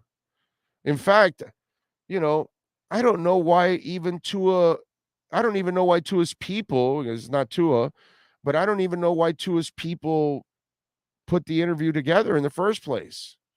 And that was probably only for Subways and for exposure purposes. But I don't think you should be bringing Tua onto a show that you had guys that were saying stupid shit about your client constantly. And now they want an interview from the guy. No, dude, I'm sorry. So I have no problem with him. After you watch a few of those interviews and you're done, like almost like, close to like putting yourself in a room for 4 days, like what Aaron Rodgers has to do, because that's kind of what I felt like after watching some of those interviews. I felt like I needed to go into a dark room for 4 days and just forget about life. My God. It's terrible, dude. Absolutely terrible. What can I tell you? Heat favored by 1 against the Nets tonight. Panthers lost again last night. They lost to the Blues 6-2. They've played 57 games. They've got 25 games left. They're not really too far behind. They're only a couple of points behind the final playoff spot. But again, they've got to skip a team in order to get there, because I think they're the 10th spot right now. And they've got to somehow. By the way, the Panthers cannot find a goalie, right? That's like official. Knight played like shit again yesterday. The kid has never turned the corner. Has not flashed enough to say, oh my God, this guy's going to be special. They can't draft a goalie if their lives depended on it. What a shame that they can't find a goalie. That kind of sucks, I have to say. That's one where, what can I tell you, ladies and gentlemen? What can I tell you? It's a sad state for the Panthers. Verhaeghe at least had a goal and assist, and Tkachuk had two assists. Tkachuk has been, God, he's awesome. He's worth just watching games for him, basically, because it's almost like what we're done to. So, yep. By the way, Sloman's Home Shield, they've been servicing and taking care of Americans for over 100 years. That's one hell of a company. You could talk about a century of service. That's fantastic. Right now, we're giving away a free doorbell camera, 1-800-ALARM-ME. That's 1-800-ALARM-ME. And folks, when you use our low-cost central station monitoring, and, of course, when you use our professional installation, we will also give you an LED touchscreen pad, a motion detector, 3-arm doors, and a backup battery. And you're going to love that doorbell camera because that's going to make your life so much easier. You're going to know who's there. You can talk to them, whether you're inside the house, whether you're upstairs, whether you're, in the backyard, whether you're driving to your house and somebody's dropping off food or there's a delivery or something. You can communicate with the person. It's a beautiful thing, folks. Check it out. We're going to give you a free doorbell camera now, the first 40 Big O listeners. 1-800-ALARM-ME. That's 1-800-ALARM-ME. Tell them that Big O sent you. And we're in 14 different states like Florida, like California, like Connecticut, New Jersey, New York, Maryland, Virginia, Georgia. And by the way, if you're in one of these cold states that I mentioned and you want to save maybe hundreds of dollars on your heating oil, yeah, you use it all the time. It's still cold out there up north. 1-866-OIL-DEAL. Call the great people at Slomin's. And you know what you pay on average for your oil, for your heating oil? Well, all you're doing is calling to compare the price. And that's it. And if you see you could get a lower price, well, then you're going to save yourself a lot of money, folks. 1-866-OIL-DEAL. Compare now and save hundreds. Fixed prices to help you, the customer, 24/7 service. Call 1-866-OIL-DEAL. That's 1-866-OIL-DEAL. Do it now. If you're freezing your ass off in parts of California or Connecticut or New Jersey or New York or Maryland or Virginia or even in Georgia, call the great people at Slomin's. 1-866-OIL-DEAL. Call them now. All right, let's take a quick break. Hour number 3 is ready to go. Omar Kelly and our EssentialMovingExperts.com Miami Dolphins exchange is next. Oh, I think I know what this is. Houston, we have a package. Hello? No matter where you are, the Sloman Shield home security system guards your home. With next-gen perimeter protection, 24/7 monitoring, and interior motion sensing. And right now, get a free Sloman Shield security system and doorbell camera, all professionally installed, for free. Shield your world, the Sloman Shield. Welton Rayom has more than 62 years of litigation experience handling insurance disputes. They're committed to resolving even the toughest insurance claims quickly. Call them for a free consultation. 954-966-4646. At Welton Rayom, they don't get paid unless you win. Property damage claims to your home, business, or condo as a result of a hurricane. Welton Rayom can help. Water, mold, fire, smoke damage, Welton Rayom can help. Call 954-966-4646. For over 16 years, EJDconstruction.com has provided South Florida residents quality craftsmanship, accurate project management, and exceptional service. That's why EJDconstruction.com is an A-rated member of Angie's List and the Better Business Bureau. When you're looking for the right custom home builder for additions or home remodeling, please call my friend Eric at 305-433-4843. That's 305-433-4843 for EJDconstruction.com. Welcome to Red Light Therapy, a revolutionary technology perfected by NASA to aid in muscle strengthening and recovery. Red and infrared light has the capacity to penetrate deep into the cell's mitochondria, potentially leading to increased energy, faster recovery, and the optimal performance your body demands. Train, fight, recover. When you move, you need a reliable company led by passionate folks, eager to assist its customers during a transitional process that needs to be smooth. Call Essential Moving Experts at 844-368-5750 for all your local and long-distance moving needs. you can rely on Essential Moving Experts. Mention the Big O Show and get $150 off. Family owned and operated, they offer free 30-day storage, full service moving, fully licensed, bonded, and insured. Moving was never so easy. EssentialMovingExperts.com. The viewpoint, statements, or beliefs expressed on the following program by the host, guests, or callers are not necessarily the opinions of FantasyXS.com, Media Group Inc., ownership, management, sponsors, or website. Time to talk Aqua and Orange, Miami Dolphins fans. It's the Essential Moving Experts Miami Dolphins Exchange with Omar Kelly. When you're looking to move your home or business anywhere in the U.S. from coast to coast, call Essential Moving Experts at 305-602-8369. Flat rates and no surprise charges. EssentialMovingExperts.com. 305-602-8369. Let's talk Dolphins football. Here's Omar Kelly. All righty, there he is, ready to go. How you feeling? Oh, you feeling good? Yeah, man, I'm good. Can't complain. If I did, nobody would care. That is the truth. That is definitely the truth. By the way, you weren't one of those lame dicks complaining about Rihanna, right?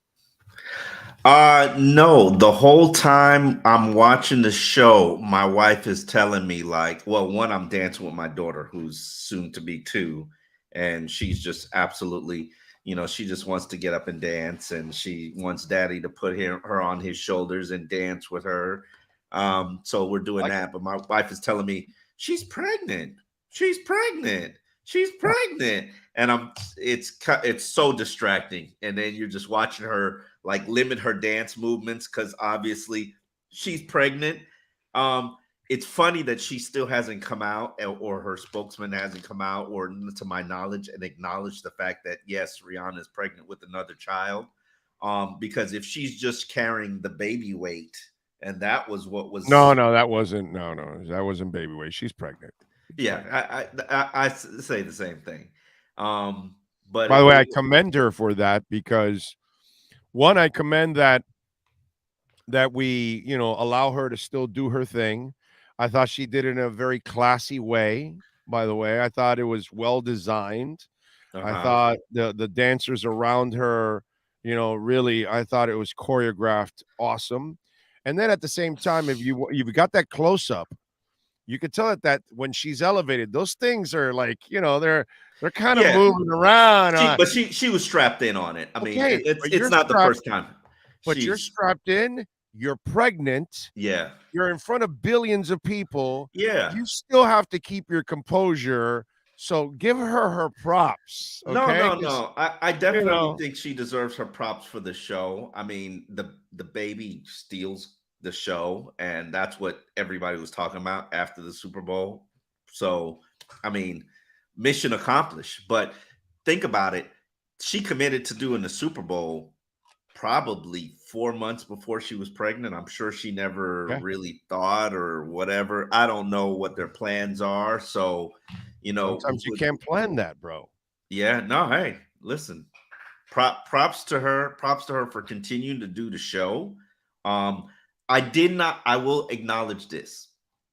What I didn't like was that there wasn't a guest performer. And a lot of people were, because we've kind of getting used to it. And that's not fair to her either, because maybe that was never part of the thing. It was just something people talked about, reported, all this and that, but that was never said. Oh, Rihanna's, you know what I mean? It's but like everybody. And by the way, Rihanna is big enough that she doesn't really need that extra performer overall. So that's but Beyonce gave us a Destiny Child reunion. But see, she doesn't. Rihanna's not that. Rihanna's Rihanna. She doesn't. I understand that, but let's. Okay, I guess you know what, you're right, because The Weeknd didn't give us any guests. And I love that one. I love that one with the inside the mirrors. Yeah, it was a little weird to me. Cool, dude. I thought, I had no problem with that one, actually. I like that. A little weird. I'm not a Weeknd fan, though. My wife my wife loves The Weeknd, and she plays his music all the time, and I always tell her, like, change it. I don't want it. I'm just not. I've taken her to a Weeknd concert, and I sat there and it was just like, I don't like it. And not enough variety in his music, right? He doesn't maybe that's what it is. It's just not for me. Yeah. A lot of his music kind of sounds it's like that guy Sam Smith that gets a lot of, but most of his music sounds a lot of the same, and I hear you. So it's kind of whatever, but it is what it is. But still, I like that when it was different the way they did it too, and so the way Rihanna did it also was different too. I liked it overall. What'd you think of the game? And I'm very happy because, as you know, I have money on Kansas City. Got made a nice little payday, so I'm very appreciative to that. Thought the pass interference call was overplayed. It was pass interference twice. He held twice. Okay, maybe. I don't know. There's no maybe. Watch it. He held. I only looked for one. That game could have easily gone either way. What I like about Patrick Mahomes is if you give him a chance on that final, if you give him the ball within a one score lead or even to close out the game, he's going to finish. Which is why when I saw the odds, because I did that bet maybe 2 months ago, probably right when Jalen Hurts suffered the shoulder injury, because I was like, It's really good, and they didn't know how serious the shoulder injury was. I was like, this is some really good odds to I put 100 down to get like 480, and I was like, or 440. I was like, man, this is some good odds here. So I took it. Very thankful that I did. I was offered to buy it out, and I really wanted to. But I was just like, you know what? Let it ride. If I buy it out, I just double the money. The 100's already gone. Let me just ride it out, see if I can get my 400. So I'm very happy that I did. But it could have easily went either way. But I was watching very nervously. Yeah, I'm with you. I picked KC also, and I give them props, man. Second half they came through. Yeah, and total team performance. The fact that the Eagles, after a year where they got 4 billion sacks, and they couldn't get, but that's coaching. That's coaching, which is why I have always said unwavering. This is back when Joe Philbin, the Dolphins hired Joe Philbin. I was saying, hey, Andy Reid's available. Go get Andy Reid. Andy Reid is the best coach in the NFL. No question about it. Andy Reid's coaching tree is the best coaching tree in the NFL. No reservations on my part in saying that. I challenge you to find somebody with a better coaching tree. And it was the game plan. The quick passing games, the runs, the lateral runs. It was a phenomenal game plan that basically negated what the Eagles' strengths were, and loved it. Loved every second of it. Like you didn't see them go after Darius Slay. They played a brilliant game plan, which was avoid Eagle strengths, and loved it. By the way, the coaching tree that Andy comes from is the only other coaching tree that's better. Is Walsh, right? Right. The Bill Walsh tree with Dennis Green and Mariucci. And, Sam Weish and Mike Holmgren, who then that's where he comes from. That Holmgren comes from the Bill Walsh tree, whereas Andy Reid comes from the Mike Holmgren tree. So it's kind of the same root. Was he on Walsh's staff? No, he was on Holmgren's staff. Holmgren's staff. Okay, well, Holmgren is a disciple of the Walsh stuff. Well, so it shows you that the influence that those guys had, that even Holmgren had his own tree, and now Andy has had his own tree also off of the Walsh tree. You know whose tree I also like? I like Shanahan's tree. I really like Mike Shanahan's tree. And it's quite impressive if you really that's take a look at it. That's another one that's developed some nice branches. Unlike Belichick, that's a rotten ass tree. Yeah, man. Well, that's if you don't allow your coaches to grow on their own, and you're just going to be a puppeteer the entire time, just like if you want to coddle your kids the entire time. I don't think and that's then when you send them off into the real world and you coddle them the entire time, and they face adversity and they fold like a cheap tent, that's because you didn't toughen your kid up enough. And that, to me, that's what happens with Belichick. He coddles because he controls his damn coaches like puppets. So by the time they are set off to in the real world, their little wings, they're not ready to fly. And they're I think their downfall is they think that they can all do it Belichick's way. And I know they don't want to be like Belichick, but they've all, with the exception of Lovie Smith, and I think we've discussed this, not Lovie Smith, Romeo Crennel. Yeah, but Crennel is just wired differently. They've all, with the exception of human being, had a very abusive tinge to them, and that's not going to work in today's NFL. Crennel was probably the opposite. He was probably too nice. That's probably Crennel's thing, that he's too much of a decent human being. You know what I mean? He's probably too nice overall. That's probably what's kind of hurt him, in this process. They were disastrous. I don't know if you watched them. And then he kind of canceled the rest of his interviews. Did you catch the whole Tua Super Bowl week? And did you catch any of the interviews? Because they were, just absolutely brutal. And then he kind of canceled the rest of his interviews, just out of curiosity. Did he cancel the rest of his interviews? I saw I saw some, and they were brutal. And I was just like, whoa. But not to my surprise, because you know what's weird, and I would love for you to weigh in on this, because me and you, we sat. I have no opinion on anything, so go ahead. We sat for 7 years in a very distinct position where we were both labeled as Tannehill haters. Yes. I view myself as a Tannehill critic. He was never ever going to be good enough. And the longer you kept dragging it out, the more time you wasted. That was my position.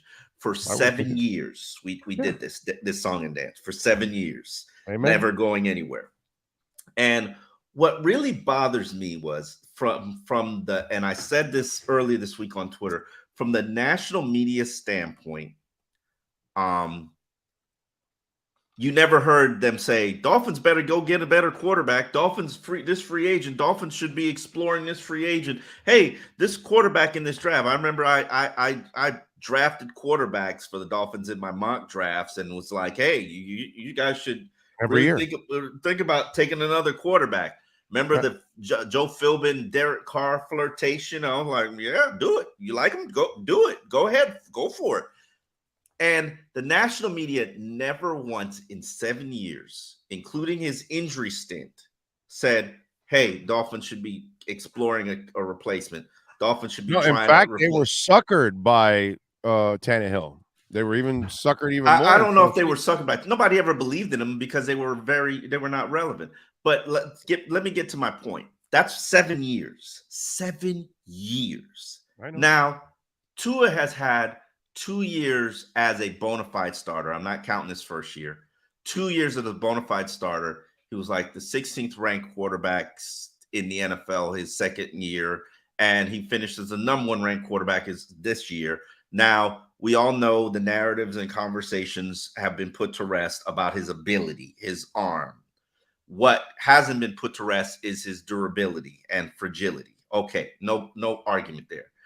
But all week, we're hearing stuff about Derek Carr and, the Dolphins should be exploring replacement for Tua.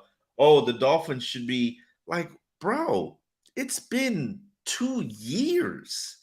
He was literally Pro Bowl caliber quarterback in the conversation for MVP in 2 years, his second year. You don't hear these conversations about Mac Jones. Why are you hearing them about Tua? Like, what? And I get it, the concussions, no problem. Give him 1 season. This is all I ask. 1 season, 2023, to show you who he is. without any question, without any drama, fully supporting him, behind him, like the team is. One season to show him give him all the support that he needs as a fan base and as an organization and from a media standpoint, and then see what comes of that. This man can't even get that. Like, why? I don't get it. And 7 years of mediocrity with Tannehill? Like, Tannehill deserves 7 years of mediocrity, and we can't get one season where Tua isn't under heavy barrage? Like, why? I don't get it. I mean, he's the number 1 rated passer in the NFL, bro. It's not like Miami Dolphin quarterbacks are never that, ever. Okay, so I'm hanging in there, and I'm happy bringing him back. I just hope, I'm glad he's taken judo. I took judo myself for a few years, and it does teach you how to fall and how to prepare for falls. Is it going to protect them every single time? Of course not. There are going to be things that happen in the NFL that you're not going to be able to be prepared for, and you'll get plastered. There are times that you will get hit, and you will have an opportunity to break your fall and those kind of things. So it could help in certain situations. So I'm glad he's making an effort. Ultimately, I think what's going to save his ass and give him a long career is make your decisions under 3 seconds, kid. That's all. Make 99% of your decisions under 3 seconds. Once in a while, I don't support that. I get it. But once in a while, there'll be nobody around, and you'll be able to buy yourself another half a second or a second, and then you take advantage of it. But more often than not, do what a lot of the great statue-like quarterbacks did, whether they were Peyton Manning or Drew Brees or Dan Marino. Make a quick decision and get rid of the ball. You could be right. I don't believe in fundamentally changing who a quarterback is, and you know that we've had this argument since the midseason, and It's not changing. It's just tweaking what you do. You're not changing who you are. His beauty is he buys that extra second, and he makes something happen with that extra second, and I love that about him. And his beauty is he can throw on time and accurate and anticipate and see windows opening before they actually open. What made him the number 1 passer is that extra second he can buy. And I get it. That's not how he got hurt, though, Big O. And I get it. It is how he can get hurt. No, that's how he always gets hurt. All of them are between 4 and 5 seconds. Not all his injuries. Oh, okay. I timed them all, bro. His ankles, his hip, his 2 concussions. They're all 3.8 seconds to 5.1 seconds. He's going to get hit. He's going to get hit. Build him a brick wall. He's going to get hit. But you can't take Tannehill time to throw. You can't be in the 4 or 5 second range, bro. That's how Tannehill used to take all those hits, because he would wait 4 or 5 seconds. Luckily, he would. That wasn't Tannehill's problem. That wasn't Tannehill. I mean, he couldn't Tannehill absolutely no feel for pocket right. pressure. He couldn't read it, but that's my point, Doggy. That it took him 4 to 5 seconds to actually read, because he couldn't make his reads early. I mean, he can read. He can read. He has no feel for the pocket. He has no feel for. I'm curious what's going to happen to him. By the way, this offseason that I guess quarterbacks are now available. Derek Carr, Aaron Rodgers. I'm curious what's going to happen with Tannehill, because I think somebody will bring him in to be competition / backup guy or something like that. Competition / backup. Oh, yeah. You think he's a backup? Tannehill? Well, I mean, in this league, all these trash ass quarterbacks in the league. In this league, that's what I'm saying. In this league, he's either a bad starter or a backup. He's not a bad starter. Come on, let's put some respect on his name. He's an average NFL starting quarterback. Yeah, he's a game manager. I'm not big on game managers, because it's just. I mean, when they, not to say that the Titans were a good team when he was healthy. Oh, the Titans had a Super Bowl team, bro. If they had a quarterback, no, I'm talking about this year. I'm talking about since he's been there. They're pretty damn good. They don't have a real quarterback. They would have gone a lot farther with a real quarterback. Derek Carr, how much further they get? With what? Derek Carr. Oh God, they might win a Super Bowl 2 years ago. If you have AJ there and all that, you might win a Super Bowl with Derek Carr. Yes, definitely. I can name several quarterbacks that are way worse than Derek Carr that won with a complete team. And if Derek Carr had that of a couple of years ago, yeah, not this past year, because this past year, once you lost AJ, you really lost a lot in that offense. Yes, I agree. He makes life. He's a freak, bro. How many guys are built like that guy? It's like you purged and didn't help yourself. No question. Right. Yeah, no. And I get why they did it, because with Malik, which was a bad pick, it looks like right now, and then they drafted the young kid. So then those two guys would grow up. I get what the vision is. Why are we going to pay AJ while we're developing a young quarterback? I understand. They should have went one more year with this roster because that was their window. Now, I think that 3 interception performance was like, yeah, this is not the guy.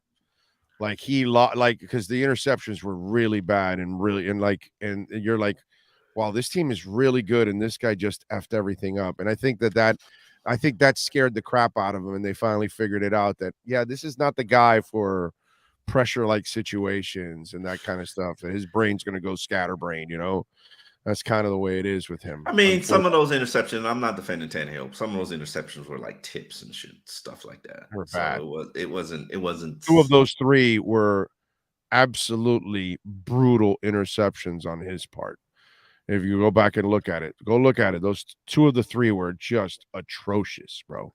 Just really, really bad decisions, overall. But what did you, just out of curiosity, were you laughing, or were you understanding, or you don't think it's anything, the judo stuff?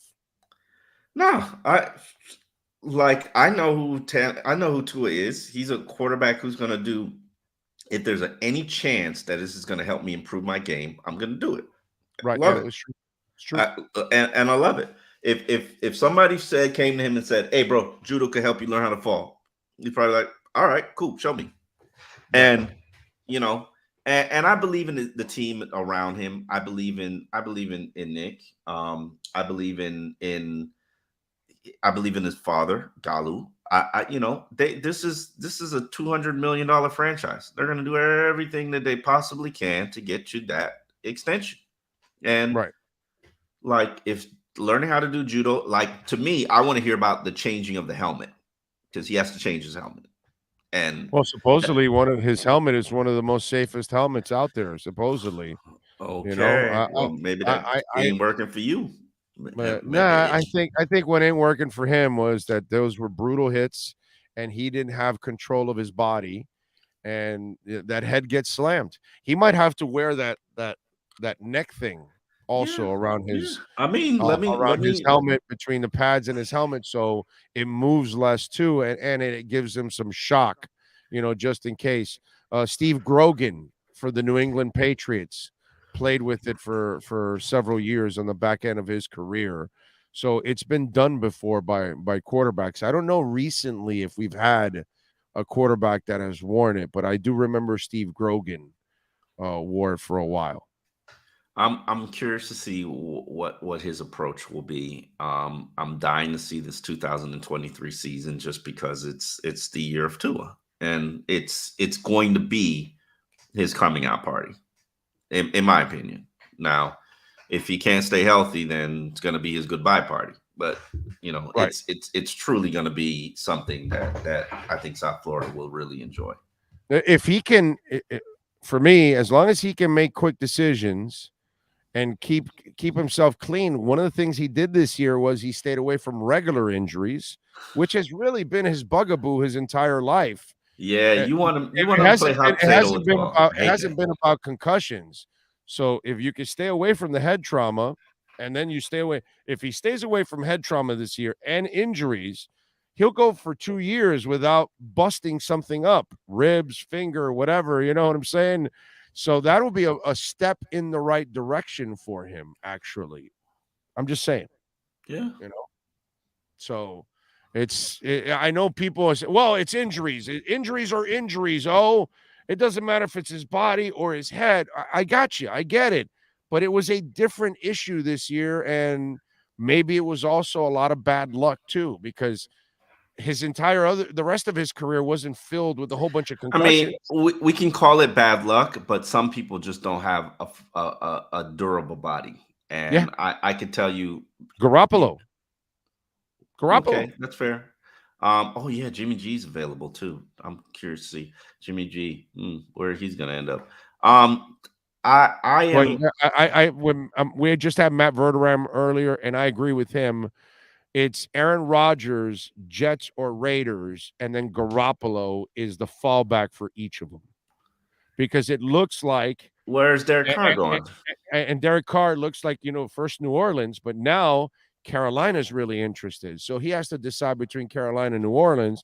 If I'm Derek Carr, I'm going to Carolina. I'm going to wherever the money is. No, but New Orleans has money issues too, because they still have a dead cap issue with. New Orleans always got money issues. But they have to get through the Breeze. Like, remember when? When Stu left, they had 13 and 19 million of dead cap money that they had to go through. They're doing the same thing with Breeze now, and I think they have another bad year of that. But Carolina's got money. They've got a top 10 pick. They've got a nice receiver. Actually, they got two decent receivers. They got a really nice receiver, and then they've got a defense, bro. Yeah, they've got some players on that D. It's an easy division. If I'm him, I'm taking Carolina over New Orleans. Plus, I'm playing on grass instead of inside the dome. All these things, I kind of like the and then the media. Also, is not going to. I don't think either one is really. I mean, he wasn't in a hostile media in New Orleans environment. In Vegas, but Vegas. But Carolina's definitely not a. It's not going to be cupcake city to you. Yeah. It's you're not dealing with, like if you had to go to New York. If I'm him, I'm picking. If you give me Carolina and the Saints, I'm taking Carolina, bro. I agree with you. I think Carolina is a good job. Good position, good Frank spot. Reich, good quarterback coach, Frank Reich. Yeah, that's another good reason. Mm-hmm. So because I think he got a bad rap in Indy, to be quite honest. Yeah, I agree with you. You got a bad rap in Indy.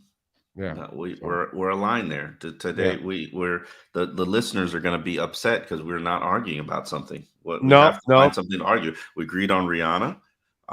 We agreed on Tannehill. We did not agree on. We did not agree on Tannehill. We agreed on Tua.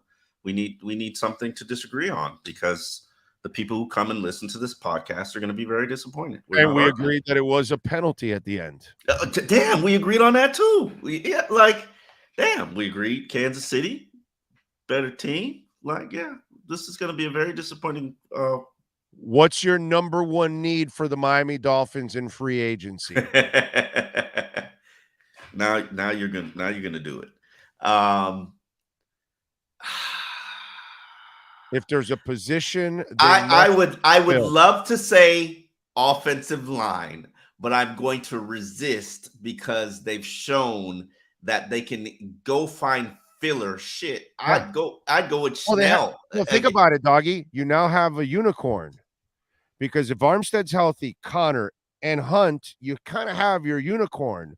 So you're really only trying to figure out the right tackle spot. And by the way, if you bring back Brandon Shell, the dude did a serviceable job at right tackle. I'm going with Shell over Austin Jackson. If you go with Austin Jackson, I'm going with Brandon Shell with you. I'm 1,000%. But they're going to give Austin Jackson a chance. Not interested. I get it. I'm good. I've seen enough. Totally understand. But my point is, to follow up on what you're about to say, is you're really not filling a lot of needs on offensive line. You're kind of figuring out left guard. Yes. So I say, dude, stop the effing around already. Find me a middle linebacker. No, that's what I was going to say. My number one need is, middle linebacker, and that's not going to be a very popular opinion with the guy who actually holds the position, because he's always had very productive seasons and statistically great years in this scheme, in this defense. But honestly, he doesn't fit the guy's scheme that's coming in now. Yeah, he didn't fit the last one either, but he managed to make it work. But yes, I need a good middle linebacker. I'm not asking for Zach Thomas. Damn, give me a Channing Crowder. Like that. You need a badass linebacker in the middle of that defense for once and for all already. Where and how you get it, I have no idea. None. Well, because we see that's my problem. You know, when people, well, let's talk about free agents. Well, no, let's not talk about free agency because let's not. I don't know who the hell's available yet. I don't know who's getting tagged. I don't know who's getting traded. I don't know who's getting cut. There are gonna be tons of people cut. Yeah, and there'll be people signed that you will be surprised, like, oh shit, they re-signed them, and you don't know. So I hate talking about people until I know who the hell is available right now, and I don't know who's available right now, but there's going to be a middle linebacker somewhere. You better find him in that second, third round, or you better find him in free agency, preferably free agency for this guy, because I don't think you want a young middle linebacker at this point that has to then learn everything. Yeah, I'm wondering what's salvageable, what this defensive coordinator will bring and find salvageable on this team, and maybe he looks at the Jerome Baker and says, "Hey, I could work with that." And I like Jerome Baker, but he doesn't fill his need. His need for the middle linebacker is a guy that can sift through the trash. Yeah, can shed tackles, blocks, and instincts, and penetrate. And that's not who Jerome Baker has ever been. That's not his game. Correct. So he doesn't fill his need. Right, he's going to cut him.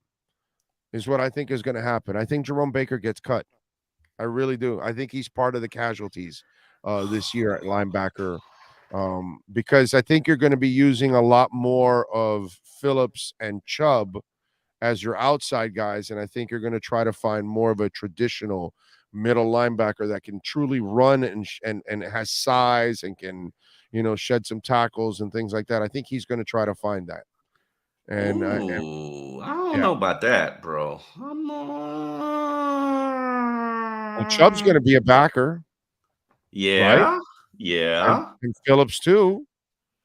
In this scheme, he's going to be that. They have to. They have no choice.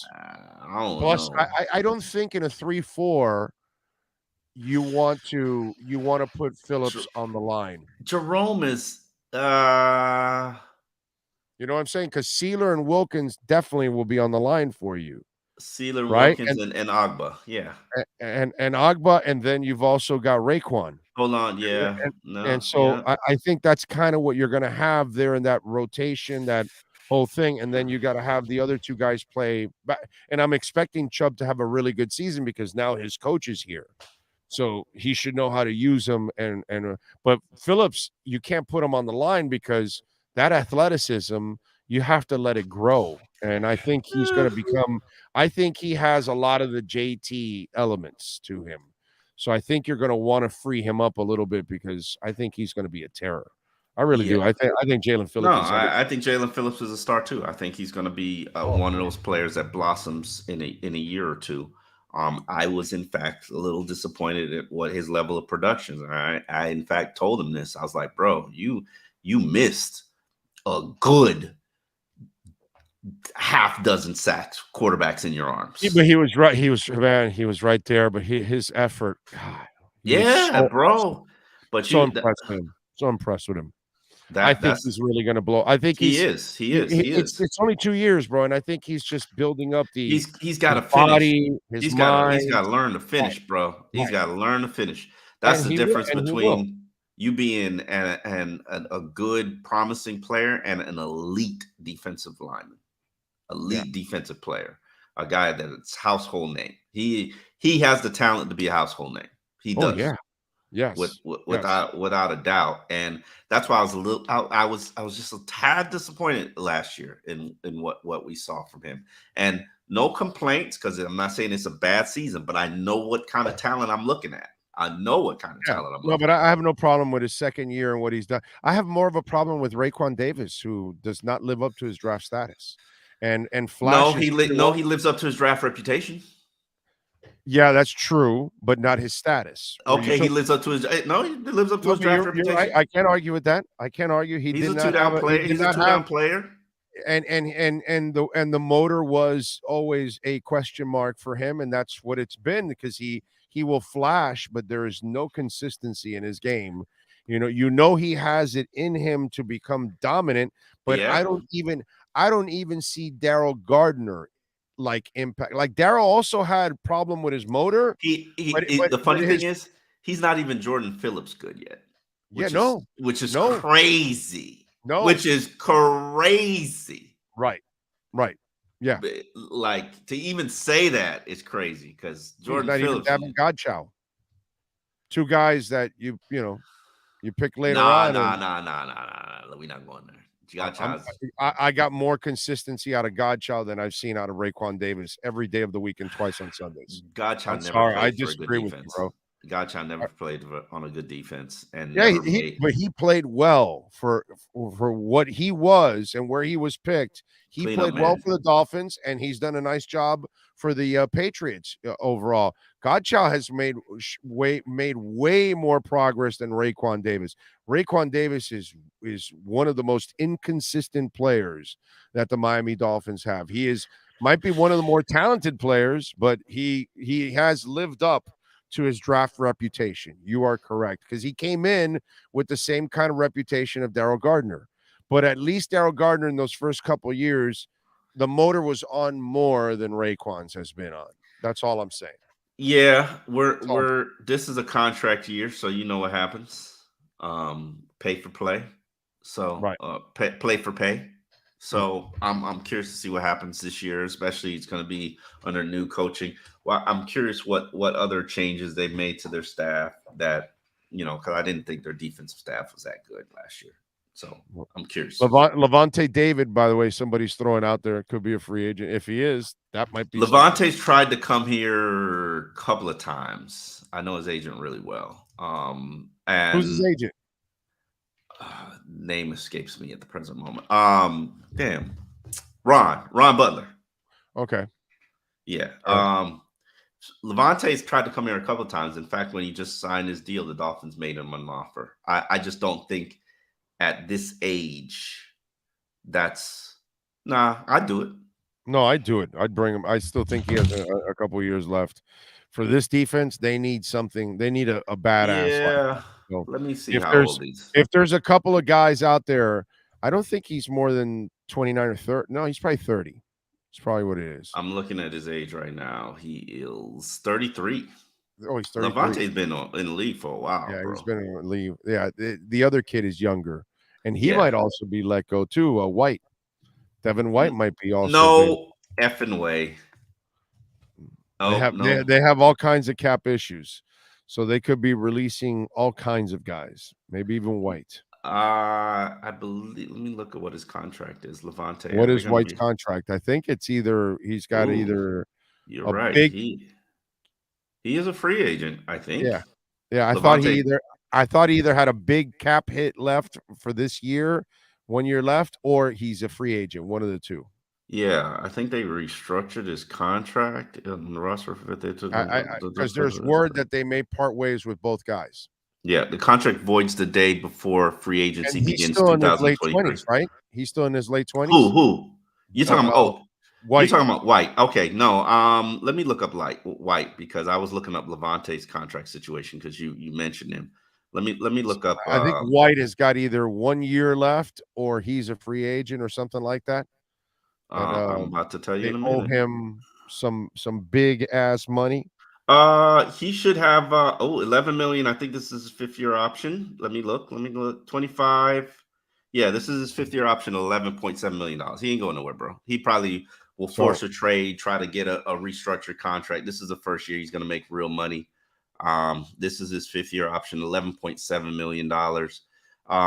But he's not going to want to play on that. But if they're getting rid of Levante David, then yeah, they're definitely going to keep him.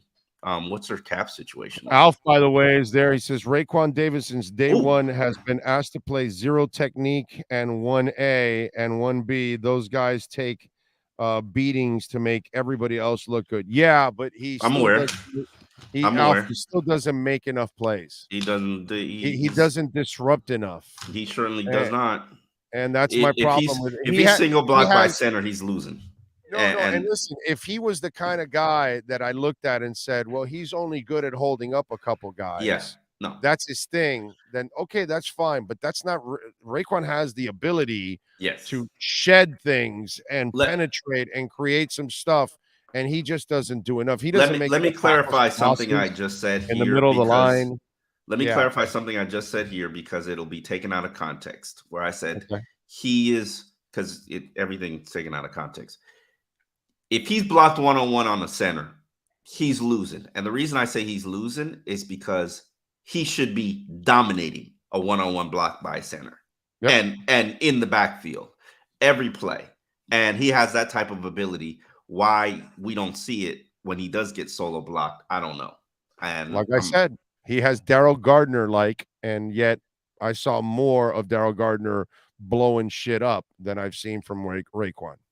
And that's my problem with Raekwon. Raekwon, for me, has not lived up to the draft status. It's been a mediocre pick. It's a second round pick. It's, you knew that's a high pick. That's a high pick for a player like that. But for a player who was billed as a first round talent, but had some luggage with him. And the luggage is clearly what's holding him up. And because at that spot, a ton of teams find guys in the 4th and 5th and 6th rounds.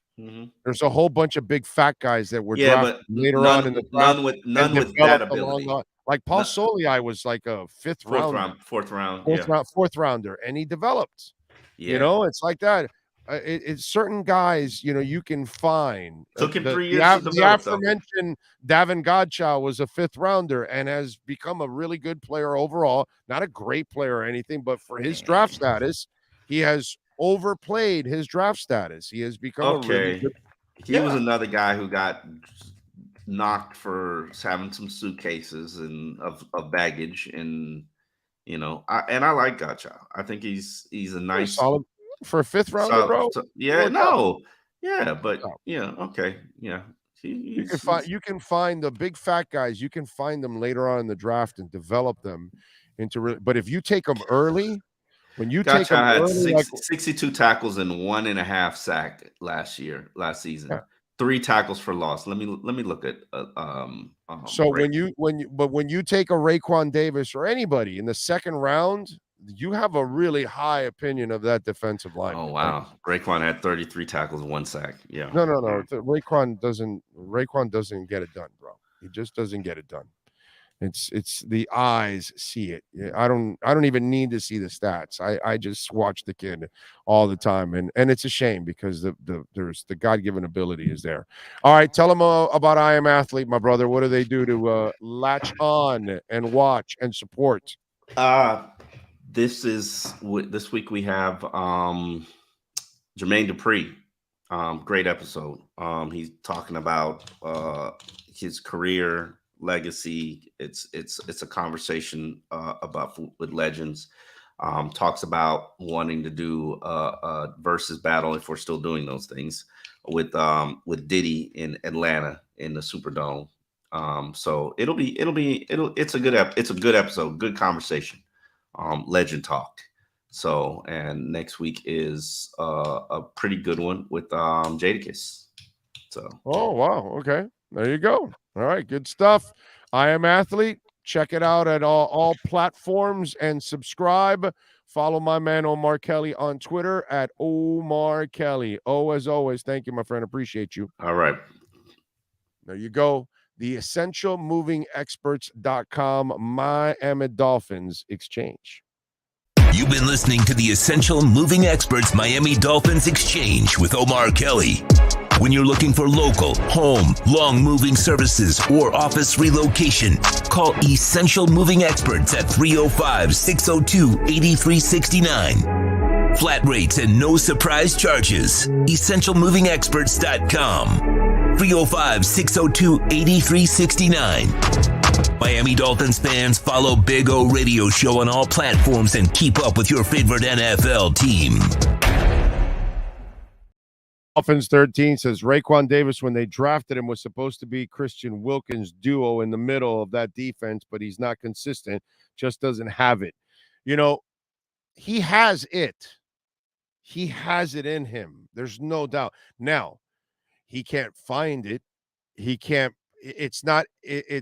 he has the ability. The Lord blessed him with the ability. You can see it. But it's up to him to have the determination to bring it out every single damn day. And you do that in your jobs, you do that in your careers, you do that in life. You know, you got to bring it every single day, no matter what's going on. And he just, now this is a contract year. Now, do we get fooled? Does he have a great year because it's a contract year and he's only motivated to get that contract? Or does he have a great year because he finally turned the corner and figured it out? I hate that. I hate when we get to the contract year, which is what he's in, and then he's going to kick ass, and then you don't know what the hell you're getting. It's really hard to trust. Jimmy says, Raekwon has always been an underachiever. Saban also had the same complaint in Alabama. He did. And that was Daryl Gardner's thing. You knew when Daryl Gardner brought it, brother, he crushed the crap out of whatever offensive line he played. I don't give a shit who was blocking. I don't care what all pro guard, center you had there. When Daryl Gardner said, today, I'm a mother effer, you weren't going to block him. You weren't. And those were moments like, if you're a Dolphins fan and you live that era, you know what I'm talking about. The stuff that I've seen Daryl Gardner do, very few people. But the problem was that he could not maintain it. And then that's why they had to get rid of him, because just the motor was not there to do it. And yet he has done way more than Raekwon did. And he didn't do enough to live up to his first round status.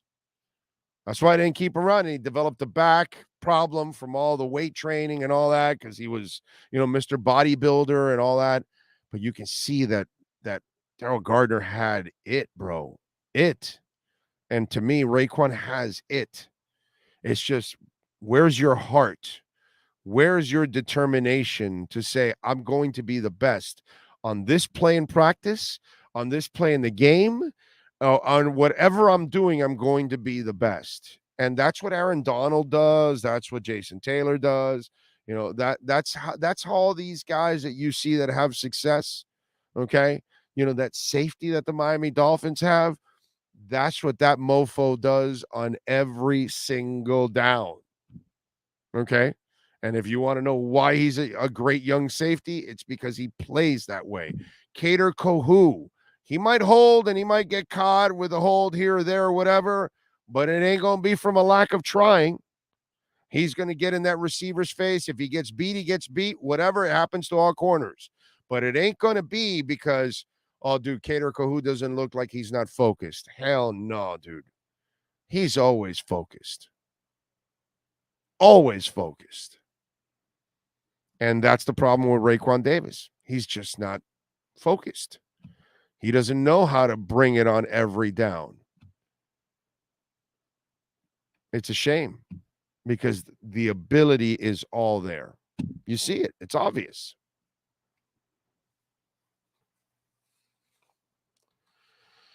Yes. What else do we have going on in the world of sports? Oh, by the way, Jim Caldwell, 68-year-old, has been hired by the Panthers as a senior assistant. So he will assist Frank Reich. He will answer to Frank Reich. That's a nice move by them. I know we had Caldwell here for a short cup of tea, and Brian Flores scared the crap out of him, and he said, I'm out of here. By the way, in another, brutal move in our business, NBC6 does not have a sports anchor anymore. Ruthie Polinsky is not re-signing. She's leaving. And Giselle Espinales also gone. I saw that in Barry Jackson's notes. This is a terrible business, dude. Whatever you do, don't let your kids get into broadcasting. It's just a terrible, terrible business. And what are they going to do? They're going to go hire some kid somewhere really green behind the ears. Whatever happened to hiring people that have experience, that have insight, that can bring something to the table, that kind of stuff. Whatever happened to actually competing, to wanting to, do things the right way and not the cheap way? I mean, they've got their anchors walking around carrying their own cameras to do their own stand-ups. They can't even pay for producers to go out and, do the stuff that their, cameramen and producers are supposed to do, and let the anchor do their thing. I saw in Barry's notes that 940 tried to hire Joe Rose. Joe turned him down, and he's staying at QM. I'm surprised Joe's still staying there. But hey, I guess it's better than retiring. That's for sure. I'd rather do radio than retire if I'm him. But smart move. And again, they're going to go the cheap route. They're not going to want people that actually bring insight and break stories, and they're not going to do anything that requires actual sales and money. You know what I'm saying? It's the seventh station in their cluster, and they're going to treat 940 wins like the seventh station in the cluster. Okay? All right? That's a quote from inside that building. What a shame. It's our business is dog crap. Dog crap. And I saw it coming a couple of years ago, and we're lucky, Sean and I, we get to kind of control our destiny, but most people don't have that the good fortunes. But it's just they don't care about sports, dude. They just don't. They don't care about actually, trying to do a good job at all and provide like real insight and things like that, and get people that are connected in the business and all that. Nah. Let's just go get somebody that's green behind the ears. We'll repeat what we need them to repeat, and we'll be our little puppets because they're so dependent on what we tell them to do. And that's basically what happens in our business. So if you can actually escape and be on your own like what we do, that's the real blessing. Not having to work for these kind of companies. Let's see. Jim Caldwell lasted 2 days here, developed health problems when he met Flo. Yep. I would too. If I had to work with Flo, I'd probably be dead already at this point. What else do we have? Did anyone see The Perfect Machine? TV is done. Yeah, TV and radio are pretty much dead already as it is. Can't wait to see Wilkins and Holland improve under Fangs. Yeah, those guys, they're just headed for greatness, man. Wilkins has grown into one hell of a player. Obviously Holland has proven that he was going to be a hell of a player right from the get-go. Isn't it nice, by the way? Isn't it a really cool thing when you're a sports fan and they sign a guy or they draft a guy, and from the second they sign him or they draft him, you're like, hey, man, wow. Yeah, I remember when they signed Zach, and it was, drafted Zach, and right from the get-go, just making plays. I remember when they signed Oronde Gadsden from the Arena League, and the first catch in practice, he catches a ball high up in the end zone, the back corner of the end zone, and lands both feet right inside the corner of the end zone. And we're like, did you see a catch? And who the hell is that? And you start writing it down. And then every day in camp, there's Oronde Gadsden, there's Oronde Gadsden, there's Oronde Gadsden. You know what I mean? And there's Javon Holland, there's Javon Holland, there's Javon Holland. And it's just, it's a lot of fun. The Wilkins thing did not start off that way. We had a lot of, he's a bust. He's nothing, the first couple of years, because he was kind of growing in that. And that happens at that defensive line position. There are certain guys don't necessarily become like Paul Soliai. Took him a few years too. Some guys, it takes them a couple of years for the light to go on, and then boom, when it goes on, you know what I mean? But there are those guys, right? D Wade gets drafted, and it's like, yo, who's this young kid? The Hornets game, right? Right from the get-go. He hits the three, and you're like, who the hell is this kid? You know, like, this kid's got some moxie on him, you know, that kind of stuff. It's fun. It's fun, man, when teams immediately hit on somebody that right from the get-go, the person just separates himself. Right? That's always a fun thing as a fan to be able to experience that. Let's see what else. This is exactly what I meant. It's just doesn't dig deep down. So Dolphin 13 is saying the smoke show Megan Fox split. Yeah, apparently Machine Gun Kelly was cheating on her. You know the saying, right? Show me a fine woman and I'll show you. Okay.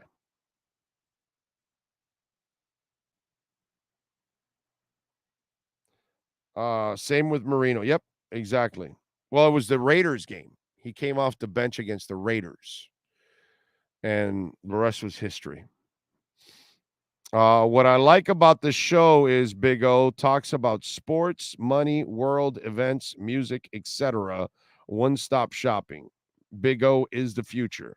I don't know about the future because my ass is 56 years old. So I don't know about future. I'm in the now. Okay. Some youngin' that might be 25, 35, they might be the future. I am just about the present is what it is. Big O, do you remember Louis Oliver? I'll never forget the 95-yard pick against the Bills. Yes, I do. I do remember Louis Oliver. Solid player. Not a great player. Was never a great player. Was never a great cover safety. He was a hitter. And when he missed on the hit and he missed on it and it was a whiff, it was going to be a big play after that for the other team. Okay. Louis was a nice player. He's no Javon Holland.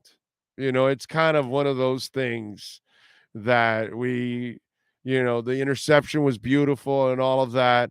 But sometimes the reputation grows a little bit past the player's true ability at times. And I think Louis Oliver is one of those guys that's, is received well by Dolphin fans. And in general, I think fans like him. But I also have to say that in general, I think fans overhype Louis Oliver, the player. Like, he was a decent player, but he was nothing special at safety. Okay? Nothing. We've seen special, and Holland looked special. Some guy named Jake Scott, we've had special guys play the safety position. He's not one of them. I just want to say that, okay? Because I just kind of feel that as time goes on, it's almost like the memory of it gets bigger, and it's almost like they talk about him in the light of, any kind of great Dolphin player, which he was far from that. He was a decent player, but nothing really, I can't necessarily ever, say, but he has that 95-yard touchdown from the end zone that he got it and ran it. And, that's a moment in time that nobody can ever take away from him, that kind of stuff. But yeah. Rhino says, yeah, Oliver had one mode. He was a headhunter. That's it. Louis was a very poor man's Steve Atwater. Okay? Like, Steve Atwater was going to knock your ass out, but he was also a great safety. Okay? He could actually play the position and cover and do those things. Louis wasn't necessarily a great cover guy. That's all. Let's just call it like we see it, Nobody made more big plays for the Dolphins and their opponents than Louis Oliver. His 3-interception game versus Buffalo will live forever. Yes. But his career was, all right. You know, like I said, he might have wanted to be Steve Atwater, but he was never going to be any kind of Steve Atwater. Karen, you like my hats, huh? There we go. We try. And we thank Doug and Victoria for this hat, of course. Although I got to say, Doug and Victoria, we got to get like a different, like off camera, we got to get something where this logo bounces more and it's red better. You know what I'm saying? That's the one thing that I would say I would add, because it's a cool hat. Fits great, by the way. Fits great. Looks great. Love this shade. And I like the logo. I would just have something for it to bounce off a little bit more so it explodes in the camera and people can read it, because they kind of struggle to read it. You know what I'm saying? So, because it all kind of blends in and gets lost inside the hat. So I would tweak the logo a little bit. I would tell them on their next round of hats. Jeremiah Bell was my favorite. Jeremiah was a bullfrog. There you go. Jeremiah was solid. He was a good player, man. Better than Louis Oliver. Oh, going on a darkness retreat now with my designer to fix the hat. Be back in 4 days. But you agree, right? It's like we needed to pop a little bit more, because it's a really good looking hat, super comfortable. So all that other stuff, you guys knocked it out with that. The logo looks good. Just we got to make it pop a little bit more. That's all. That's what I think we got to do. Where are we at here with the markets? What's going on? Bitcoin at 22.8. So it's gone up over almost 3.5%. I like that. What's going on in the markets right now? Dow down 0.5 point. Let me see.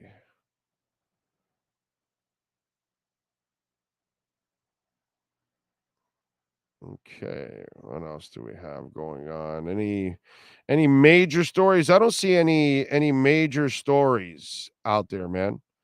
Anything that I'm missing, Sean? Because I don't think I see anything crazy going on. I don't see anything. You see anything out there? By the way, AJ Brown, I don't know if you guys saw this. Juju Smith-Schuster, he went after James Bradberry and put out a tweet. And he put there, happy Valentine's Day, everybody, and put James Bradberry. He says, I'll hold you when it matters most. So Smith-Schuster, obviously, celebrating with the Chiefs in the championship. So A.J. Brown comes back at him and says, first off, congratulations. Y'all deserve it. This is lame. You were on your way out of the league before Mahomes resurrected your career on your 1-year deal, TikTok boy. He admitted that he grabbed you, but don't act like you're like that or even was. But congratulations again. So A.J. Brown, put Juju Smith-Schuster in his place with the retweet of that. And by the way, all power to AJ on that one. I agree with him. I think that was classless on his part. In fact, James Bradberry is a guy that I was a fan of his, by the way. I want to admit, in the Senior Bowl. Was one of those guys that stood out to me as a player, and he's had a pretty good career overall. But I admire him more than ever, actually, as a player. Bradberry took all responsibility for it. In fact, let me read a quote that he put out when he was asked about it. And I thought, the quote also, this quote is so good because it shows what a lot of people should be feeling right now. And when it comes to responsibility, when it comes to accountability, these kind of things, something that we lack in this world, that we're all going to make mistakes. I'm going to make a crap ton of mistakes every day, and so are you. But we got to admit when we make mistakes, right? So he says, I feel like I only had two options, really. I could take responsibility for it, or I could blame it on someone else. I try not to live that way. It comes from my mom and coaches in the past I've had taking accountability. I respect the hell out of that. Okay. He committed 2 penalties on that play. He held twice. And I'm sick and tired of watching the guy that constantly complains when he clearly committed the penalty. And then he's disgusted that the call was made, even though it's clear he committed the penalty. And then you want to blame the referee when you committed the penalty. Instead, there's no blame here. He's taking accountability. That is something that's absolutely lost in this world. Accountability. Bradbury's got plenty of it. Okay? I have no issues with it. I got nothing but love for James Bradbury. And I thought Juju Smith-Schuster, who's been kind of a schmuck, throughout his career with all his little social media stuff. And he's a guy that's a middling receiver. Although some of you wanted him badly over here. You wanted to give him some money. You guys aren't going to admit that, right? All those people out there that wanted Juju Smith-Schuster and wanted to give him a bunch of money in years past. Oh, why don't we get Juju Smith-Schuster? I remember those. I don't remember your names because we're not tracking what you say. But some of you out there would probably, you're guilty of it right now that you're watching or downloading the show somewhere. Brock Marion, he was all right. All right. Not a good dude, but he was all right. George Albany says, congrats. Was listening yesterday on the other show when you got your promotion. Well deserved, bud. Who got the promotion yesterday? I forgot. Who was it? Congratulations, whoever got a promotion. Oh, Rhino. There we go. He's got a picture of a rhino. Well, congratulations, Rhino. Let's see. Jonathan Dill. What's up, Big O? Bell was okay safety, but Brock Marion, Jake Scott, Javon Holland can potentially be the greatest safeties in Dolphin history.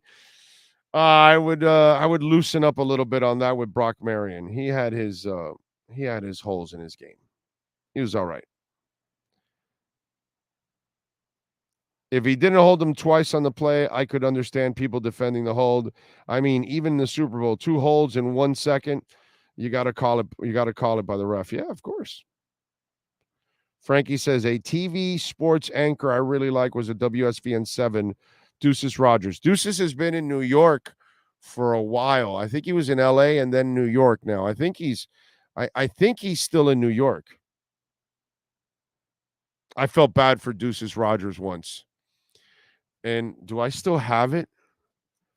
I wonder if I still have Marino answering Deuces Rogers. And poor Deuces Rogers, he was asking Marino a question, and it was in the 62-7 post-game show. And when they lost to the Jags, 62-7, Marino's last game. And he was asking him, I forgot what it was or something like, you saw the game, didn't you? Or some crap. Marino was pissed. I mean, like you should be. He was pissed. It was a horrible game and not the way that he deserves to end his career. But I remember, and Marino was pissed, dude. Was big time pissed. Oh man, I'm seeing if I'm trying to see if I have the Marino sound bites but I don't think I have that soundbite here. Or maybe not in this one. I might have it in another folder somewhere. Well, I'm sure I have it somewhere. There's no doubt I have it somewhere. Where exactly? Oh, that's a whole different ball game. Let me see, man. If I have it, it's a great soundbite, by the way.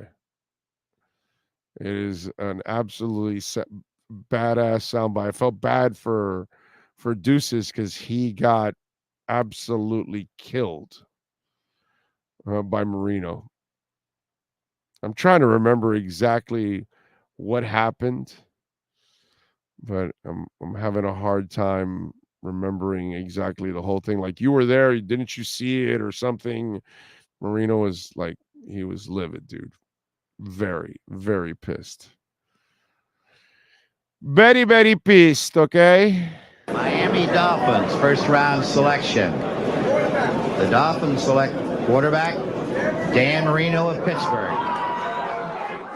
I don't see where he's going to get this great coaching that's going to overcome the problems he's had. I mean, strictly that long-range projection down the line, and I think they need help in other directions. They must figure that they can certainly, if they can get it out of David Woodley, you got to figure they think they can get it out of Dan Marino. Well, I don't know what is a classic Shula quarterback. He's only had one really great quarterback, and that's Greasy. That's when they picked Marino. That was God, what's his name now? I'm trying to remember his name. He's been in the business forever. Dan, as a player, how tough is it to watch another team pick up a winning field goal like that? These questions are ridiculous. I'll tell you how tough it is you work your butt off all week and then you lose a game like that and 3 points with 2 seconds left. That's how tough it is. You wouldn't know, would you? That's why I asked.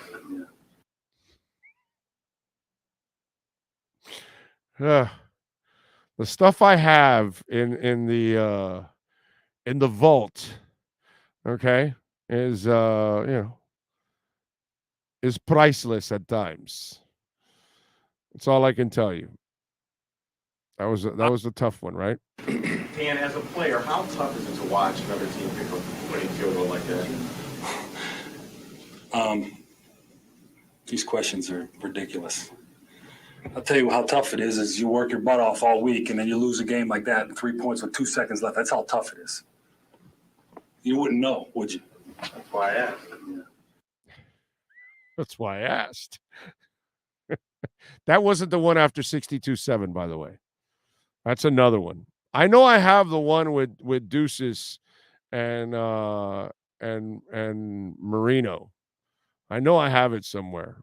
I have to find it. It's just one of those deals where you gotta go digging deep into the archives to try to find all this kind of stuff. But yes, we have lots and lots of stuff. Oh, and he took a hit to the head on the slide. Oh. Where's the flag? Where's the flag? A hit to the head on the slide is a flag. To the 27-yard line, Van Camp slow to get up. He does get up. His helmet came off. There's not a flag. You cannot tell me that's a flag. That's not possible. Where's the commissioner? Where's Wright Waters? Where's Wright Waters? I mean, he was still up. He had not gone into a slide yet, but it was a helmet-to-helmet shot where the helmet flew off, and there is absolutely no reason why a flag shouldn't have been thrown there. That's ridiculous. That's embarrassing. That's embarrassing. That is absolutely embarrassing. That has to be a flag. And that still, we'll see. He's sliding. Send Van Camp to the sideline. Nope, there's Cooey. Yeah. He's got to get him out of it. He's got to come out of the game now. It's ridiculous. That is, I can't believe that. I cannot believe that. You can't. I mean, it took him a while to get into the slide. He is defenseless. He's defenseless. Don't you understand? Throw a flag. Third down. Oh. Cooey throws over the middle, behind the receiver, incomplete. It'll be 4th down and 3. Van Camp took a helmet-to-helmet shot regardless, even if he wasn't in the slot. You know what? I don't really care if you people look at me in the press box. You know what? I don't care. That's Dave Lamont losing it in a game. Oh, Lordy, Lordy, Lordy. We got all kinds of stuff for you. I just got to find it. If I find that stuff, I can find some classic stuff that would shock a lot of you out there. Oh, well. Anyway, I don't even know. You guys actually enjoy that stuff? Huh? You enjoy it? What do we got on the chat board there? What do we got? Eddie Lepp is LOLing. It's so hard to listen to AM radio now. The only ones I listen to briefly is Crowder and Hawk. They do a good job. Hawk and Crowder they do a fun job every day, screwing around and all that. It's not a sports show, but they do a good job. Big O, who is Big O? Mel Kiper. I don't know what that means. Are you calling me Mel Kiper? The Ticket is a Spanish channel now. No more sports radio. Yeah. Yeah, they got some wacky ass Spanish crap on there. Yep. Yeah. Justin Floyd says, hell yeah, man, that was great. Do a show on it. But I'm sure if you aren't a certain age, you may not find it so funny. That's true. That is true. Although I think all of you find train wrecks funny. Like if somebody loses it and they're pissed off, I think you guys are going to find it funny, right? That's kind of the way it is. I'm trying to see if I can find something else that's trying to remember some stuff that comes with this territory that like you guys would actually laugh at and enjoy. But you know what? I could do a show on South Florida things that have happened over the years. And I have a lot of that sound. You know what I need to find? And I know I have it somewhere in an old cassette somewhere. I got to find the Jimmy Johnson line. We're going to be special. I have to find that line because that was just an absolute classic back in the day. It's one that we played over and over again because Jimmy obviously never came close to making the Dolphins, special. Oh, man. What can I tell you? Yeah, but I am looking at here, and there is all kinds of, different types of sounds that you all would definitely enjoy. Anyway, all right. What else do we have? Yeah, we got a shot. We got a shot to be special. All right, I think we are pretty much done here on the program.